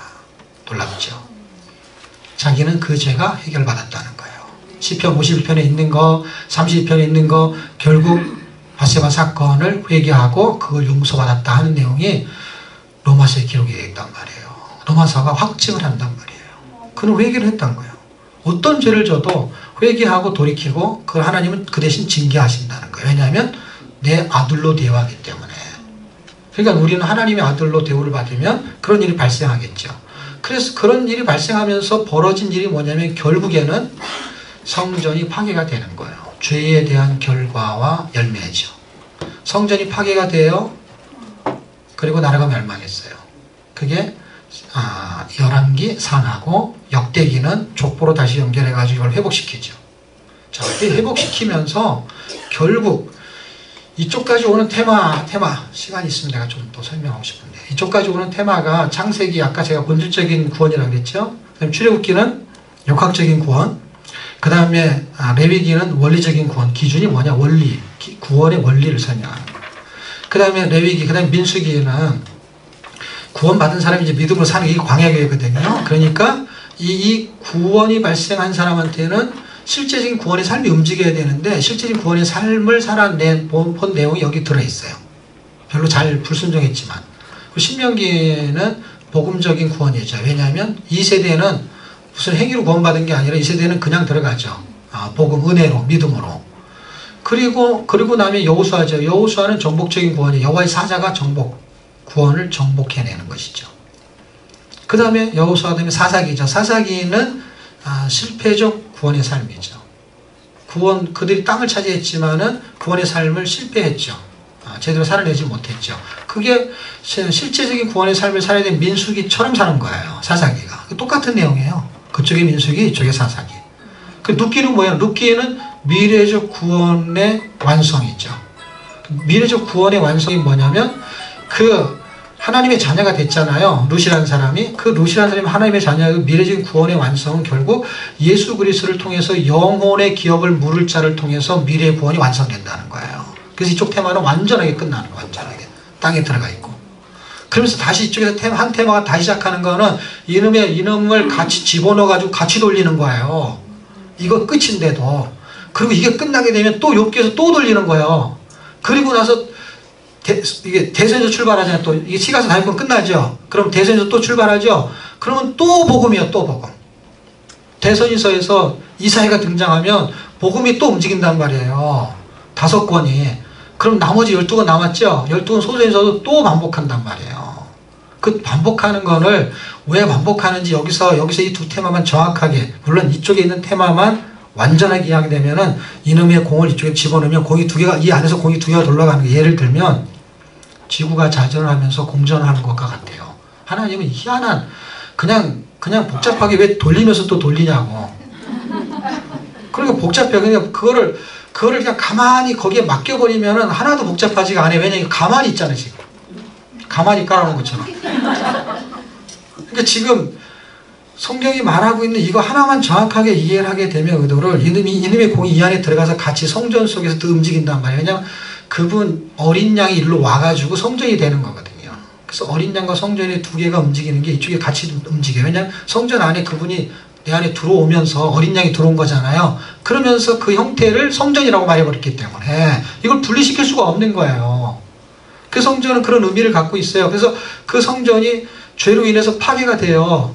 파괴가 되는데 하나님이 이거를 회복하겠다는 거예요. 어떻게? 이렇게 끊어진 것이 뭐 때문에 끊어지냐? 이쪽에 와가지고 완벽한 이 테마가 이쪽에서 끊어질 때 룻기를 가지고 연결을 시킨단 말이에요. 족보로. 그래서 사무엘상하가 출발하잖아요. 사무엘상은 자기 생각대로 믿게 되면 반드시 멸망한다는 거예요. 그게 사울의 이야기예요. 근데 다윗은 그렇지 않다는. 다윗은 지금 사무엘 하루 갔을 때 바세바 사건이 있지만은 하나님은 마지막 24장의 그 번제 사건을 통해 가지고 성전터 아론의 타락만에서 번제를 지으면서 회복이 되죠. 이걸 통해 가지고 하나님은 회복하게 만든단 말이에요. 그러니까 요게 한 테마가 흘러가요. 하나는 예수 믿지 않는 사례와 하나는 예수 믿어도 징계를 받으면서 하나님은 반드시 회복을 시키겠다는 거예요. 이것이 열왕기 상하에서 어떻게 나타나냐. 왕정지대에서 열왕기 상은 하나님이 불순종하는 세력들은 둘로 나눠가지고 설명하는. 지금 사무엘 상하에서는 하나는 사울과 다윗으로 나눠서 설명했죠. 열왕기 상하에서 오게 되면은 하나는 북이스라엘, 하나는 남유다로 나눠서 설명해요. 그래서 북이스라엘로 여로보암의 길로 갔느냐 다윗의 길로 갔느냐 이렇게 나눠놔요. 나누는 상태에서 하나님께서 심판하는 게 다른 길로 가는 자체가 심판이에요. 그리고 나서 이것의 멸망은 어떻게 끝나냐.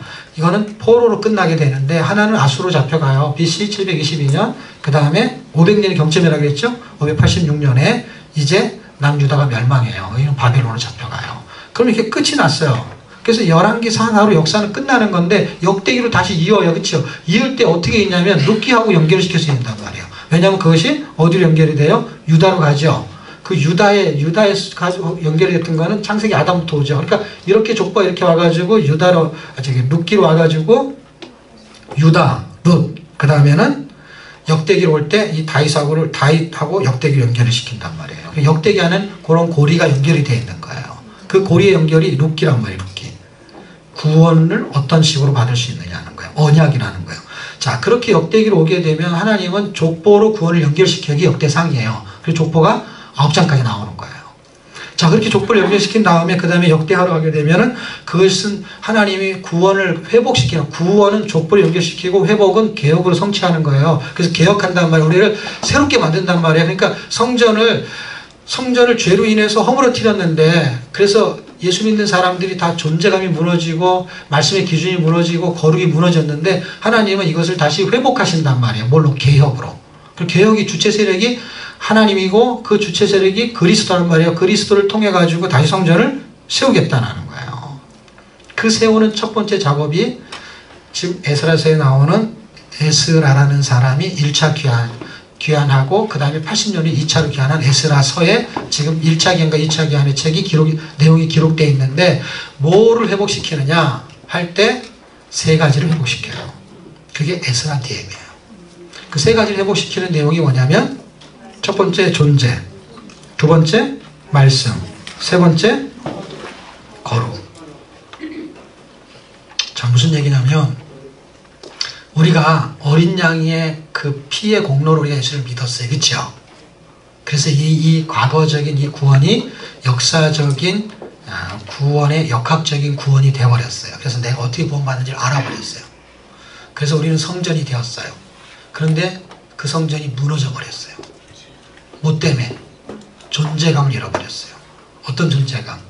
어떻게 하다 보니까 교회를 다녀갖고 하나님의 자녀라고 해서 열심히 신앙생활하다 시간이 지나면서 어떤 박사 예수 믿는 사람 아니면은 그 얼굴이 예쁜 예수 믿는 사람 이런 사람한테 주눅이 들어가지고 그래가지고 존재감이 같은 예수 믿는데 존재감이 확 낮아져가지고 자기가 하나님의 자녀 같지가 않는 거야. 얼굴 예쁜 하나님의 자녀, 못생긴 하나님의 자녀 이렇게 자꾸 구분을 하는 거야. 공부 잘하는 하나님의 자녀, 공부 못하는 하나님의 자녀 이렇게 하고 교회에 가는 것도 이제는 왕따를 당하는 것 같고 자존심 상하고 해가지고 뭐가 낮아지냐면 이렇게 교회 안에서도 그런데 교회 밖에 가면 더하죠. 교회 밖에 나가면은 완전히 하나님의 자녀의 존재감이 사라지기 시작해요. 그래갖고 뭐를 잃어버리냐면 정체성을 잃어버리는 거예요. 그 저기서 회복하는 게 뭐냐면 에스라, 니에미야, 에스더 결국 역대기가 저때 써진 거예요. 그러니까 지금 열왕기 상하하고 같은 내용이 역대기인 건 아시죠? 그렇죠? 그런데 열왕기는 그때 시대를 말한 거고 역대기는 그 시대를 가지고 현재 쓰고 있었던 거야. 우리가 지금 보면 과거지만 그 당시에는 현재잖아요. 그렇죠? 현재 열왕기는 과거고 지금 내가 역대기를 쓰고 있어. 에스라는 사람이. 역대기를 쓰고 있은 이때는 현재. 그렇죠? 현재는 뭐냐면 에스라, 니에미야, 에스더 이 시점에서 쓰고 있었던 거예요. 에스더 사건은 저 에스라서에 있는 그 상태에 들어가요. 다시 말하면 지금 룻기는 사사시대의 정중앙에 있었다는 사실 아시죠? 그럼 저 에스더가 똑같은 거예요. 어떤 시대? 1차 기한과 2차 기한 그 시대에 있었어요. 사이에 있었어요. 458년 BC. 그러니까 무슨 얘기냐면 포로 귀환 시대의 정중앙에 있었던 이야기예요. 똑같아 이쪽 이야기는. 그러니까 이쪽이 암울하게 살았던 것처럼 이쪽도 암울하죠. 왜 암울해? 포로 시대가 암울하죠 당연히. 여기는 말씀에 포로 잡혀야 되는데 지 생각에 포로 잡힌 시대로 살았던 거예요. 여기는 몸이 포로 잡혔던 것이고 여기는 생각이 포로 잡힌 거고. 뭐 때문에? 세상에 빠져가지고. 여기는 그냥 몸이 그냥 포로 잡힌 거니까. 이렇게 잡힌 상태에서 지금 존재감이 다 무너져 버렸어요. 존재감, 말씀, 예를 들면 거룩 이렇게 다 무너져. 왜 무너지냐면 느헤미야 이런 거 보게 되면 다 이방 여인하고 결혼했는데 솔로몬이 그랬다는 거 아니겠죠. 그게 에스라서도 말하고 느헤미야서도 말해요. 그리고 그 명단은 에스라서에 있고 그렇죠. 에스라 한 10장쯤에 있죠. 쭉. 그럼 무슨 얘기예요 그게 다?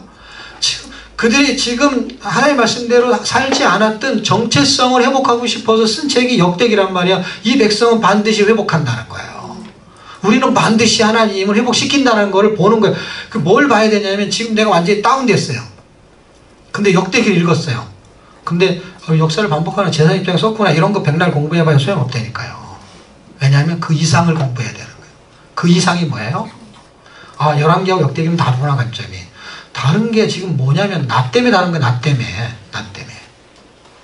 하나님은 지금 역대기를 통해 가지고 그들의 이스라엘 백성들을 하나님은 계속해 구원의 역사가 지속되고 있는 것이고 무너진 성전을 회복시키겠다는 거고 성전은 뭘 말하는 거냐면 존재감을 말하는 거예요. 나는 하나님의 자녀예요. 그 하나님의 자녀로서 성전이 됐는데 어느 날 무너지기 시작했어요. 뭐 때문에? 좀 가난한 것 때문에. 조금 지식이 부족한 것 때문에, 조금 못 사는 것 때문에, 조금 뭔가 이렇게 남들보다 좀 부족한 것 때문에 예수 믿는데 무슨 병에 걸렸다고. 그래서 그냥 무너졌어요. 자존감이 무너졌어요. 그게 자기 정체성을 찾는 거예요. 에스라서의 첫 번째 하나님이 주신 목적은, 포로 기환 시대의 목적은 자존감을 회복하는 거예요. 정체성이죠. 하나님의 자녀라는 거예요. 가난해도 뭐라는 거예요? 나는 하나님의 자녀. 질병에 걸려도 나는 뭐예요?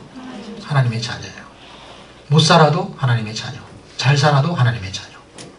근데 갑자기 못 살면 하나님의 자녀가 아닌 것처럼 사는 거예요. 그 다음에 무너진 게 있는데 뭐냐면 기준이에요. 성경의 기준, 하나님의 말씀의 기준이 무너지니까 그냥 자기 생각대로 사는 거예요. 세상의 기준대로 사는 거예요. 남들 사는 것처럼 그냥 사는 거예요. 그리고 세 번째는 뭐가 무너지냐면 마지막에는 거룩이 무너지니까 그냥 같이 사는 거야. 아무렇게나 사사시대나 지금이나 똑같은 거니까 광야시대나 포로시대나. 이방인하고 결혼했다라는 것은 뭐 외국인하고 결혼했다 이런 정도의 얘기가 아니고 그거는 뭐냐면 율법의 기준이 무너져 가지고 그 예를 들면 어떻게 해서 결혼했는데 이슬람 사람하고 결혼했어. 그럼 이슬람 사람하고 결혼해도 괜찮아요. 예를 들면 어떤 의미로 그 사람을 개종시키면 괜찮은데 지가 이슬람이 돼버리잖아. 지금 거기서 성경이 말하려고 뭐냐면 왜 솔로몬을 건드냐면 성경이 솔로몬이 누구하고 결혼했어요? 이방 여인하고 결혼했는데 그 결혼한 것 때문에 말하는 게 아니고 그 열매 때문에 말하는 거잖아요. 그 이방 여인 때문에 뭘 섬겼어요? 우상을 섬겼거든요. 솔로몬이 성전을 지었지만 솔로몬이 엄청나게 잘못한 게 뭐냐면 이방 여인들의 신들을 다 섬겼다는 거예요. 그래서 성전이 날아간 거거든요. 우상을 섬기는 죄악 때문에. 그러니까 무너진 거예요. 우리가 이 죄로 인해서 존재감이 무너진 건 죄 때문에 무너지는 거거든요. 가난해서 무너진 게 아니라니까요. 이거는 무식해서 무너진 게 아니라니까요. 이거는 존재감은요 죄로 인해서 무너진 거예요. 자, 근데 그걸 회복하겠다는 거예요. 하나님이 반드시 회복하십니다. 말씀의 기준을 회복하고 거룩의 기준을 회복해요. 그래서 그게 영적 개혁이죠. 그 영적 개혁은 성전을 청결하게 하는 거죠. 그리고 세상과 구별된 삶을 사는 것이죠. 그러면 그렇게 사는 모델 케이스는 뭡니까? 구원을 받아야 될 모델 케이스, 이방인이 구원받을 모델 케이스는 뭡니까? 룻. 언약을 고백하는 거죠. 마음으로 믿고 의에 이르고 입으로 신하여 구원에 이르는 고백을 했던 거죠. 그러면은 그렇게 사는 실제적인 사례를 하나 얘기해 주십시오. 그게 에스더서예요. 그래서 그 안에 포함되어 있던 내용이지만 끄트머리 달랑 달려있죠. 그래서 역사적 구속사를 말할 때는 에스더를 잘 얘기 안 해요. 그냥 느헤미야로 끝나니까. 사사기로 끝나고 있죠. 그렇죠? 그런데 문학적인 구속사를 말할 때는 거기까지 말해야 되죠. 그렇죠? 그럴 때 문학적인 것이 의미가 있는 것이죠. 하나는 룻, 하나는 에스더. 약속은 누구한테 하는 줄 아세요? 그 룻의 사건이 오기 전에 약속은 아브라함한테 한 거죠. 그렇죠? 복시 땅은. 그리고 여기는 누구한테 하죠? 다자로 시작하는데 다윗한테 하지만은 실제 이렇게 살아낸 사람은 누구예요? 에스더라는 인물로 끝이 나잖아요. 성경이. 어떻게 살았어요? 죽으면 죽으리라. 그러니까 지금 우리가 어떻게 살기를 원하냐면 이 내용이 그럼 신약에서 이렇게 다 공부해갖고 신약에 오면 어떻게 돼 있냐? 신약에 오면 로마서 12장 1절이에요. 그놈이. 그러니까 이쪽에 있는 테마를 이해하지 않고 갑자기 로마서 12장을 공부하면은요, 내가 미쳤어 산지사로 살게? 이렇게 되는 건데, 여기서부터 오는 쭉 줄거리를 다 이해하게 되면은요, 내가 어떻게 해서 무너졌고, 어떻게 다시 살아났고, 내가 어떻게 살아야 이 세상을 살 수 있을까? 천국에 들어가는 거는 변방에서 이방인이 가나안 땅에 들어가는 거, 예루살렘에 들어가는 거는 신앙 고백으로 들어갔어요. 그래서 우리는 그렇게 천국 백성이 된 거예요. 그런데 그 천국 백성이 이 세상에서 살 때 어떻게 사는 거냐? 그래서 갈대아 우르에서 구원받았는데 갈대아 우르 다시 갔잖아요. 갈대아 우르가 바벨론이잖아요. 거기서 누가 나왔어요? 아브라함이 나왔잖아요. 그 사람 때문에 갈대아 우르에서 우르 나왔는데 또 우르로 갔잖아요. 그래서 갈대아 우르잖아. 우르로 왔다 우르로 가가지고. 그 지점이 어디예요? 그 지점이 이제는 하나님이 보내신 거예요. 지금 내가 계속 세상에 사는 거. 지금 내가 계속 살았어요. 그게 갈대아 우르였어요, 원래. 그런데 우리의 구원을 설명해 주는 거를 쭉 줄거리를 보면은 애굽 같은 삶을 청산하라는 거예요. 그래서 애굽은 절대로 못 가게 해요, 성경은. 그런데 이상하게 애굽하고 비슷한 곳 가나안은 보내라, 저기. 갈대아는 보내는 거예요. 왜냐하면 구원받아야 될 세상에서 또 하나의 세상을 설명하고 있는 거예요. 같은 세상인데 구원의 삶을 살아야 될 세상을 따로 놓고 설명한 거예요. 알고 봤더니. 그래서 애굽은 구원받아야 될 세상이고 애굽이라는 나라나 가나안이라는 나라나 갈대우나 다 똑같다니까요. 왜냐하면 그 신들을 섬기지 말고 그 땅은 더러운 땅이고 이 말이잖아요. 그렇죠? 그런데 애굽은 안 보내고 가나안 저기 뭐죠? 갈대아 우르는 달라서 보낸 게 아니에요. 왜냐하면 더 심한 곳이에요. 거기는. 소굴이 우상의 소굴. 왜냐하면 아브라함이 원래 우상 만들다 왔잖아요. 그 우상 소굴이란 말이에요. 거기를 다시 보냈단 말이에요. 왜? 이거는 죽으면 죽으리라. 이렇게 살라는 거야. 내가 너를 구원시킨 거는 세상에서 나를 위해서 새로운 삶을 살아주기를 원한다는 거예요. 이게 창조의 형상을 다시 회복하는 거고 네가 죽어야만 네가 죽고 내가 사는 것으로 지금 하나님의 영광을 드러내겠다는 거예요. 그것을 다시 리바이벌 반복하는 게 딱 끝나면 뭐가 시작돼요? 여기서 끝나면 욥기가 그래서 반복하는 거예요. 어떻게 해요? 의인의 고난은 왜 있냐는 거예요. 제가 한 5분 정도만 더 할게요. 욥기 합시다. 욥기. 자, 이 두 테마가 이해가 됐어요? 에스더. 지금 에스더 시대를 사는 게 우리가 룻기처럼 이게 다 왜 여자들을 가지고 이렇게 했을까 봤더니 우리가 다 그리스도의 신부니까 그리스도의 신부처럼 사는 거잖아요. 우리가. 그렇죠? 그러니까 앞에는 남자를 세우는데 뒤에 끄트머리는 딱 여자가 결론을 맺어버려요. 이야, 모르드게도 그걸 몰랐을 거야. 그래서 모르드게잖아. 모르드게는 잘 몰랐어요. 제가 이번 텀은 그의 모르드게 얘기를 안 했네요. 모르드게 얘기해줘야 그럼 10분 정도 해야 되는데. 이게 천년의 전쟁이 흘러가는 거예요. 수산성, 여기가 갈대아 우르하고 똑같은 지역이에요. 그러니까 나라가 바뀌어도 지역은 안 바뀌잖아요. 그렇죠? 이놈이 내용을 이해하는 거야. 그러니까 지도 공부는 복잡한 거예요. 갈대아 우르, 수산성, 위치가 같은 곳이에요. 거기를 따를 때는 갈대아 우르라고 말해요. 그렇죠? 아니. 갈대아 지역이라고 말해요. 그렇죠? 갈대가 있으면 올 때가 있다. 갈대가 있어야 돼. 어쨌든 그 지역에서 뭔가 벌어지는 일이죠. 벌어지는 일인데 원래 그 아각이라는 사람이 아말렉 족속이에요. 그 아말렉 족속이 언제부터냐면 500년 전으로 거슬러 올라가요. 자 보세요. 이게 지금 500년이잖아요. 지금 연대를 외울 때 500년 단위로 외우라고 그랬잖아요. 나라가 멸망해가지고 회복할 때가 딱 500년이잖아요. 그쵸? 이놈이 돌아와도 538년 뭐 이러니까 500년이잖아요. 그쵸? 그러니까 500년에서 역사가 끝나는 상황에서 회복하고 끝나는 거예요. 그런데 여기에서 500년이 가게 되면 누가 나오냐? 아까 공부한 대로 모세가 나오잖아요. 모세. 다윗이 나오는 거잖아요. 그런데 다윗하고 싸운 게 아니라 아말렉은 누구하고 싸웠냐면은 그 모델 케이스는 사울하고 싸운다고요. 그게 그 사무엘상 13장이잖아요. 그 아말렉과 전투를 한단 말이에요. 그리고 이제 아말렉은 15장이지 15장. 죄송합니다. 사무엘상 15장. 그래서 아말렉과 전투를 하는데 왜 얘 500년 전에 전투를 하는 거에 의미를 부여해야 되냐면 아말렉의 씨를 멸하라고 했어요, 안 했어요?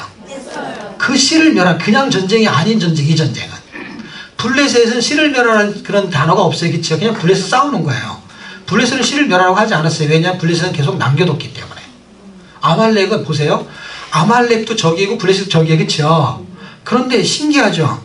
블레셋은 씨를 멸하는 얘기를 안 해요, 그쵸? 왜 안 하는 줄 아세요? 지금까지 남겨두려고. 지금 팔레스타인이라는 단어를 한국말 번역하면 블레셋이에요, 여러분. 팔레스타인이 한국말로 쓰면 그 영어잖아요, 그거는. 한국말로 쓰면 블레셋이라고, 블레셋. 그 블레셋 땅이에요, 그 땅이. 그 땅 자체를 이름을 블레셋으로 부른단 말이에요, 지금도. 그 블레셋은 지금도 놔둔 거예요, 지금도. 예? 그런데 아말렉은 멸하라는 거예요. 보세요. 멸하라고 했는데 멸하지 않지요, 그렇죠? 아각 왕을 살려두죠. 그 아각 왕의 씨가 누구냐면은 하만이잖아요. 그래서 아각 자손이라고 써있죠, 그렇죠? 아각 자손. 이 사람을 살려둬요. 물론 나중에 사무엘이 죽이지만 사울은 안 죽였다 이 말이에요. 자, 어쨌든 씨를 말리려고 했는데 그 씨가 살아있었겠죠. 그 씨가 살아서 500년 지나갖고 어떻게 된 거예요? 그 지역에서 만난 거예요. 그래서 천년의 전쟁이에요. 왜 천년이냐? 여기서 500년을 더 가면 누가 나타나야 돼요? 모자로 시작하는데. 모찌는 아니에요. 모세가 나타나겠죠? 모세가 나타나니까 1000년, 500년만 알면 돼요. 역사는 다 그 안에 있어요. 핵심은 다 그 안에 있어. 짜투리 다 해봐야 거기서 잠깐 빗나갈 리도 없어요. 왜냐하면 덩어리 자체가 400년은 그냥 애굽이었기 때문에 애굽에서 나오는 인물 누굴 얘기할 건데? 족보를. 그럼 모세 하나밖에 없다니까요, 그냥. 그 중간에 누가 살았을 거 아니에요. 요셉 다음에 누가. 그런 이름 하나도 외우지 않아도 된단 말이에요. 왜? 그냥 400년 흘러덩에 한 장에 넘어가가지고 50장 되면 출애굽기 1장에 그냥 한 400년 훅 지나가는데 딱 모세만 나오는 거예요. 얼마나 성경이 쉽냐고 이게. 뭐라고 연대를 주구장창 쓸모도 없는 걸 자꾸 외우냐고. 그냥 딱 모세 하나인데. 이쪽에도 마찬가지예요. 사사시대에. 여전히 누 하나면 그냥 뻥 뚫어서 이쪽으로 연결시킨단 말이에요. 전혀 복잡한 건 중요하지 않다는 거.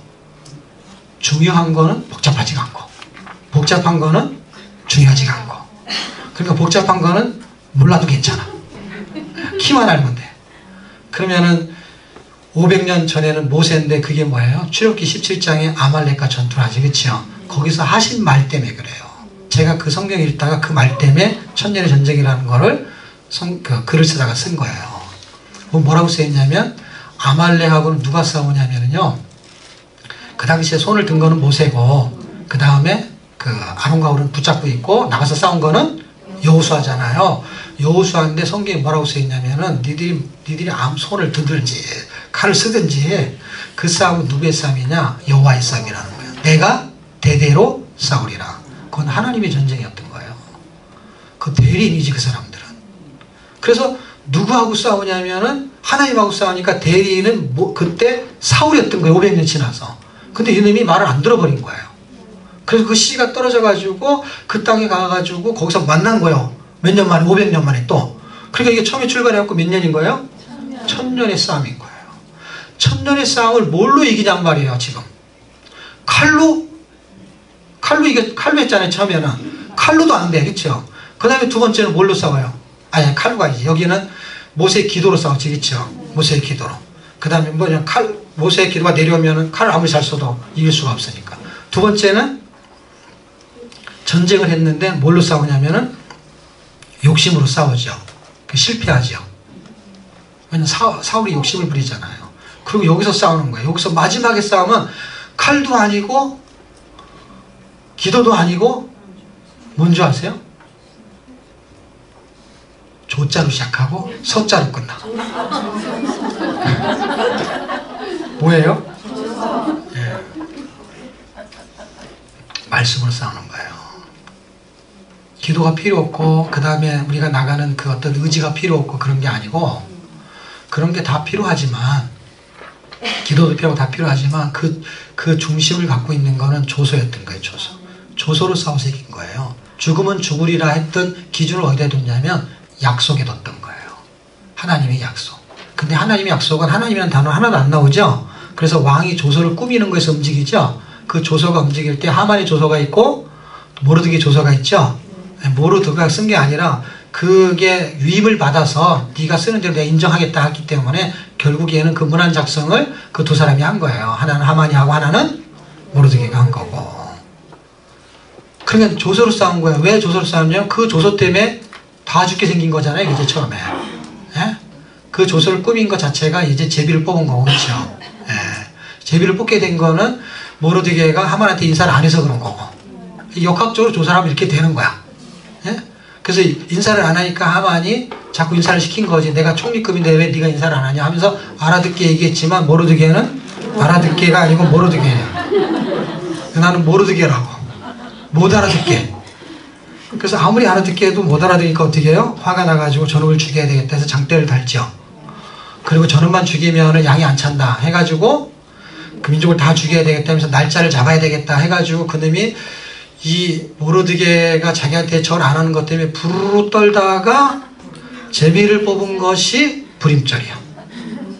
부르가 제비거든요. 그리고 복수는 불임이고. 그놈이 처음부터 부르르 떨었어. 부르르르르 하다가 이걸 복수 형태로 했나봐. 부르르르르. 그래서 우리도 집안에서 막 열이 뻗치고 그러면 부르르 떨다가 칼부림 나잖아. 그게 알고 봤더니 불임절이더만. 칼부림 나는 거. 그래서 칼부림 나는 게 불임절이에요. 칼로 죽이게 하는 거죠. 근데 조서가 하나 더 꾸며지죠. 그 조서가 똑같은 왕의 조서지만은 하나는 죽이는 조서고 하나는 살리는 조서죠. 의문에 쓴 증서는 우리를 죽이는 조서예요. 죄삭은 사망이에요. 그런데 그리스도의 조서가 있어요. 그게 새 언약이죠. 그래서 의문에 쓴 조서를 십자가가 그걸 무력화시키는 거예요. 그래서 조서를 찢어버리지 않아요. 그 조서는 여전히 유효해요. 그렇지만 무력화시키는 거예요. 그게 골로새서 2장에 있는 말씀이에요. 그래서 하나님의 말씀을 붙잡는 사람은 세상에 있는 법이 그대로 존재하지만 그걸 무력화시키는 힘이 있다는 거예요. 이거를 믿은 거예요. 누가? 에스더가. 죽으면 죽으리라 모의 힘을 얻어서 조서의 힘으로 싸우게 된 거죠. 그러니까 이 땅은 그렇게 사는 거예요. 결국에는요. 악의 세력은 골리앗처럼 크고 그 악의 세력은 그 하만의 정책처럼 강하지만 그 예를 들면 아무런 힘도 없는 그 문지기가 어떻게 총리가 될 수 있어요. 완전히 바뀌어버리죠. 그것이 결국 뭐에서 나온 거예요? 죽으면 주라는 신앙에서 결국 싸우는 거는 의지와 배짱이 아닌 기준이었는데 그게 하나의 말씀인 거고 그거는 그 당시에는 그게 조서였던 거예요. 말씀으로 이기는 겁니다. 결국에는. 그걸 믿어야 되는 거고. 자, 이제 욥기만 하고 마칠게요. 욥기. 자, 그 에스더는 어렵지 않아요. 부르르 떨다가 칼부림 나는 게 불임절이에요. 예, 그리고 그게 그 단어가 제비라는 뜻이야. 예. 자, 욥기는 세 가지의 패턴을 이해하시면은 욥기를 다 이해할 수 있어요. 자, 1장에서 42장까지 전개된 내용을 세 토막으로 나누게 될 때에 서론, 본론, 결론 이렇게 이해해도 상관없고요. 어쨌든 1장에서 3장은 욥의 고난이에요. 무슨 고난이냐면 3대 고난. 333입니다. 욥의 3대 고난. 자, 욥의 3대 고난은 소유, 질병은 생명으로 제가 주로 얘기합니다. 소유, 생명 또는 질병, 그 다음에 비난. 이렇게 세 가지. 그런데 이 세 가지가 연결고리를 가지고 물고 들어갑니다. 비난이 끝나지 않고 그 비난 때문에 논쟁이 시작이 돼요. 그래서 4장에서 27장까지는 세 번의 그 3라운드가 전개돼요. 그러니까 패널 3명이 나와가지고 욥하고 비난에 의해 가지고 패널 한 명씩 돌아가면서 말을 하기 시작해요. 자, 그런데 첫 번째 이제 세 가지를 먼저 말하고 시간이 되면 더 하고. 자, 보세요. 333 욥의 3대 고난은 소유, 생명 또는 질병 상관없어요. 질병이 쉬우면 질병으로 하세요. 왜냐하면 이게 왜 질병으로 안 하고 제가 생명으로 하냐면은 이거는 생명에 가까운 질병이에요. 감기가 아니란 말이야. 같은 질병이 아니야. 그냥 죽음에 이르는 질병이에요. 왜냐하면 자기 부인이 너 하나님을 욕하고 죽어라 했어요. 감기 걸렸는데 그렇게 말할 리가 없죠. 왜냐하면 이게 굉장히 그냥 죽을 정도로 힘든 질병이다 이 말이에요. 그러니까 죽음에 가까우니까 제가 소유, 생명, 그 다음에 비난이에요. 그 세 가지 다음에 두 번째 본론에 해당되는 거죠. 그거는 욥의 논쟁인데 3대 논쟁. 첫 번째 주제는 죄, 두 번째 주제는 교만, 세 번째 주제는 회복. 우리 책에 다 써 있어요. 읽으면 다 그 내용이 들어있어요. 여러분 읽으시면 제 말을 이해할 수 있어요. 자, 그렇게 3대 논쟁이 끝나고 나면은 그거에 대해서 변론을 하면서 끝을 내는 거예요. 원래 3대 논쟁의 끄트머리는 이제 27장쯤에 끝나면 28장서부터 31장까지는 욥이라는 사람이 이제 마지막으로 그 논쟁을 하고 끝을 내는 것이에요, 원래는. 근데 제가 이거 333을 만들기 위해서 그 논쟁을 이쪽으로 내려가지고 변론으로 설명을 했어요. 왜냐하면 이거는 마무리를 하기 때문에 변론에 가까워요.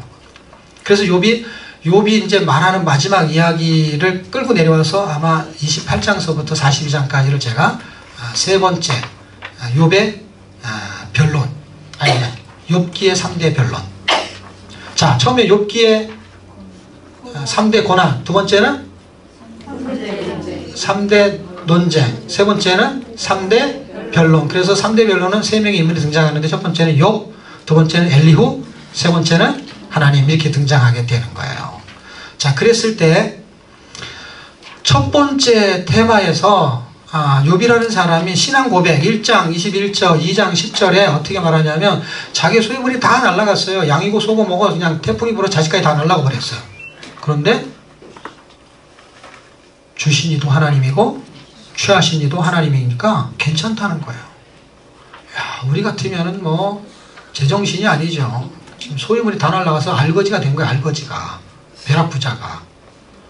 그러면은 실망도 커야 되는데 그냥 한 절의 신앙 고백으로 그냥 1장으로 끝을 내요. 더 이상 할 얘기 없어. 사탄이 더 이상 어떻게 해볼 도리가 없어. 원래 이 시험은 어떻게 출발된 거 다 아시죠? 그쵸? 까닭 없이 출발한 거예요. 그러니까 뭐예요? 하나님과 사탄 중간에 인간이 낑겨가지고 지금 애매하게 고난을 당하고 있는 거야, 지금. 아무 잘못도 없이. 그래서 까닭 없이 날아갔어요. 까닭 없이. 까닭 없다는 건 뭐예요?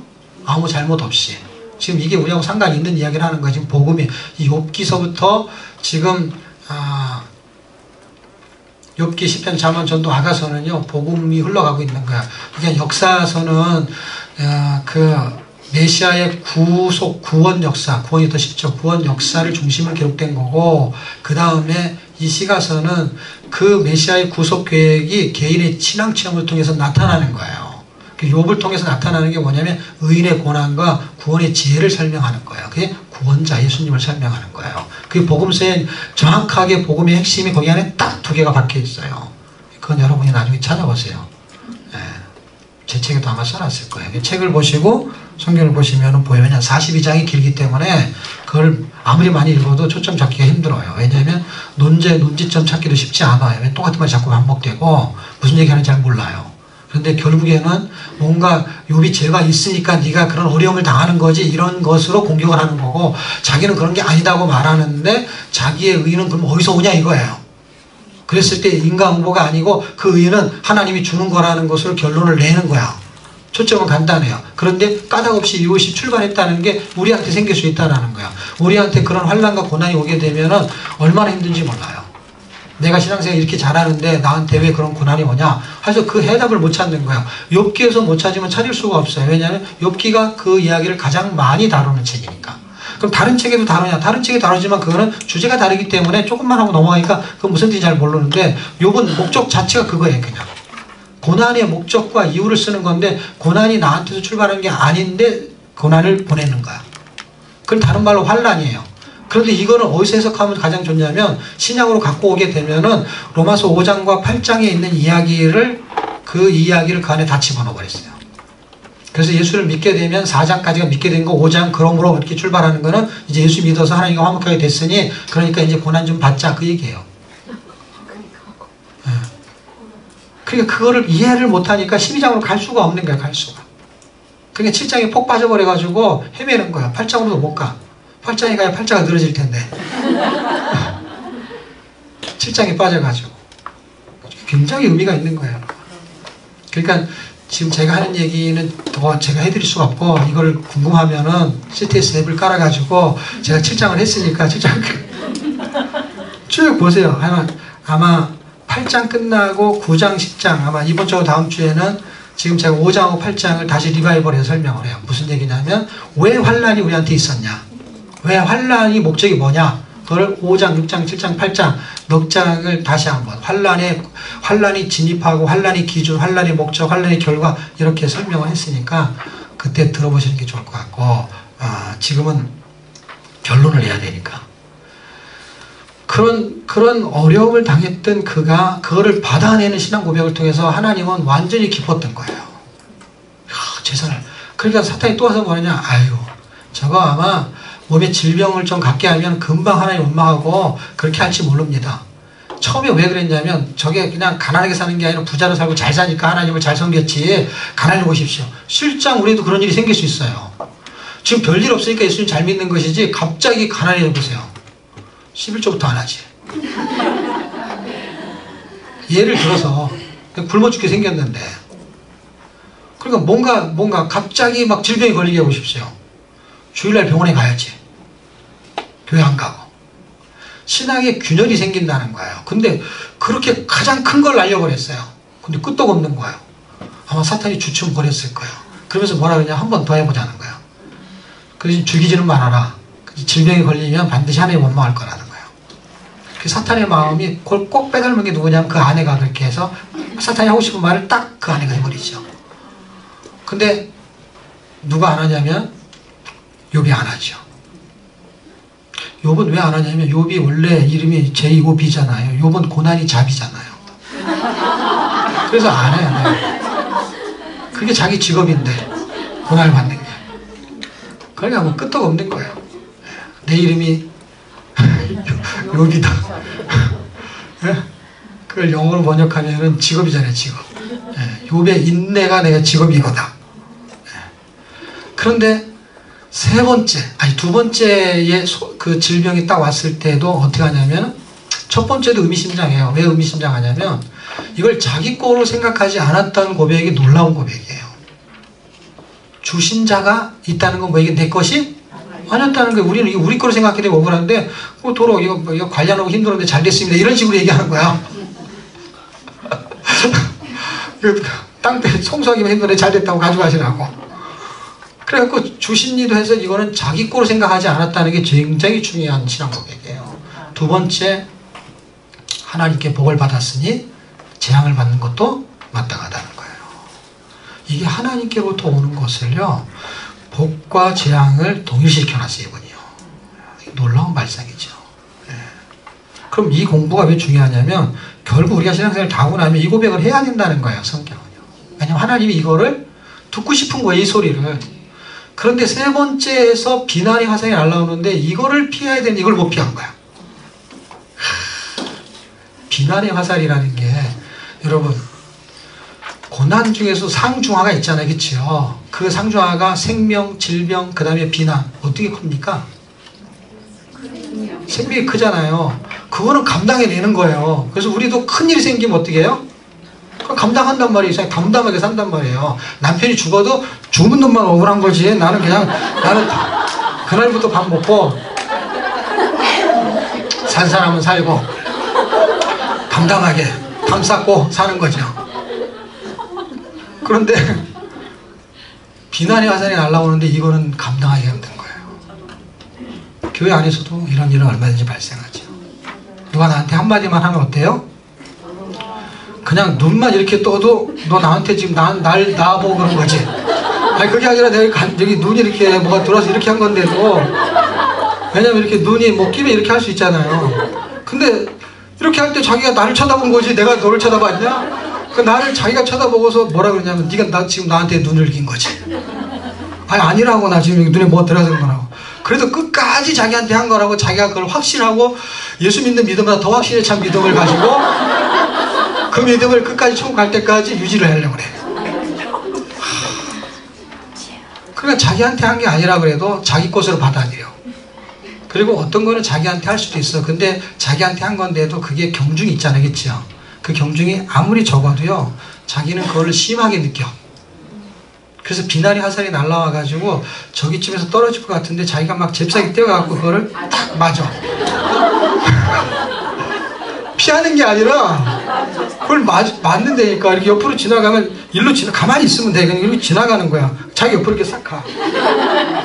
그리고 앞에 떨어질 것 같으면 받아가지고 막 눌러고 막 말할 때 그렇게 하는 거잖아. 말을 그 비난의 화살을 맞을 때 하는 말이 그거야. 그냥 꾹 눌러가지고 말을 하잖아요. 그래갖고 자기는 상처를 너무 많이 받았다는 거야. 상처를 받은 건지 자기가 상처를 낸 건지 알 수가 없어. 그 비난의 화살을 한 방에 해결을 못해서 무슨 일이 생겼냐면 42장까지 가게 된 거예요. 그래서 우리의 고난은 뭐냐면 욥의 비난이 욥이 그거를 해결하는 그 신앙 고백을 빨리 한마디를 했어야 되는데 그걸 언제 하나 읽어보느라고 42장 읽어야 되는 그게 욥의 고난은 그게 고난이 아니고 그걸 읽어야 되는 우리의 고난은 그게 길다는 게 우리의 고난이에요. 그런 걸 다 읽어도 무슨 뜻인지 모른다는 게 우리의 고난. 도대체 무슨 말인지 알 수가 없어. 그래서 그거를 모르는 것이 진짜 고난이야. 아니 그냥 알기만 하면 읽겠어. 그냥 몇 번이고. 근데 읽어도 모르겠어. 그게 진짜 고난이에요. 그런데 그 비난과 그 고난을 다 이겨내면서 해답을 주는 게 마지막 논쟁인데요. 아니 마지막 변론인데 욥이 마지막 세 번째 38장쯤 아니 28장쯤은 될 거예요. 28장 31장에서 뭘 제시하냐면 왜 의인이 고난을 받냐는 거예요. 아무런 잘못이 없을 때에도. 또 하나는 구원의 지혜는 어디서 오냐는 거예요. 그런데 엘리후라는 사람이 구원의 지혜에 대한 해답을 제시해요. 우리 책에 써 있으니까 꼭 읽어보시고요.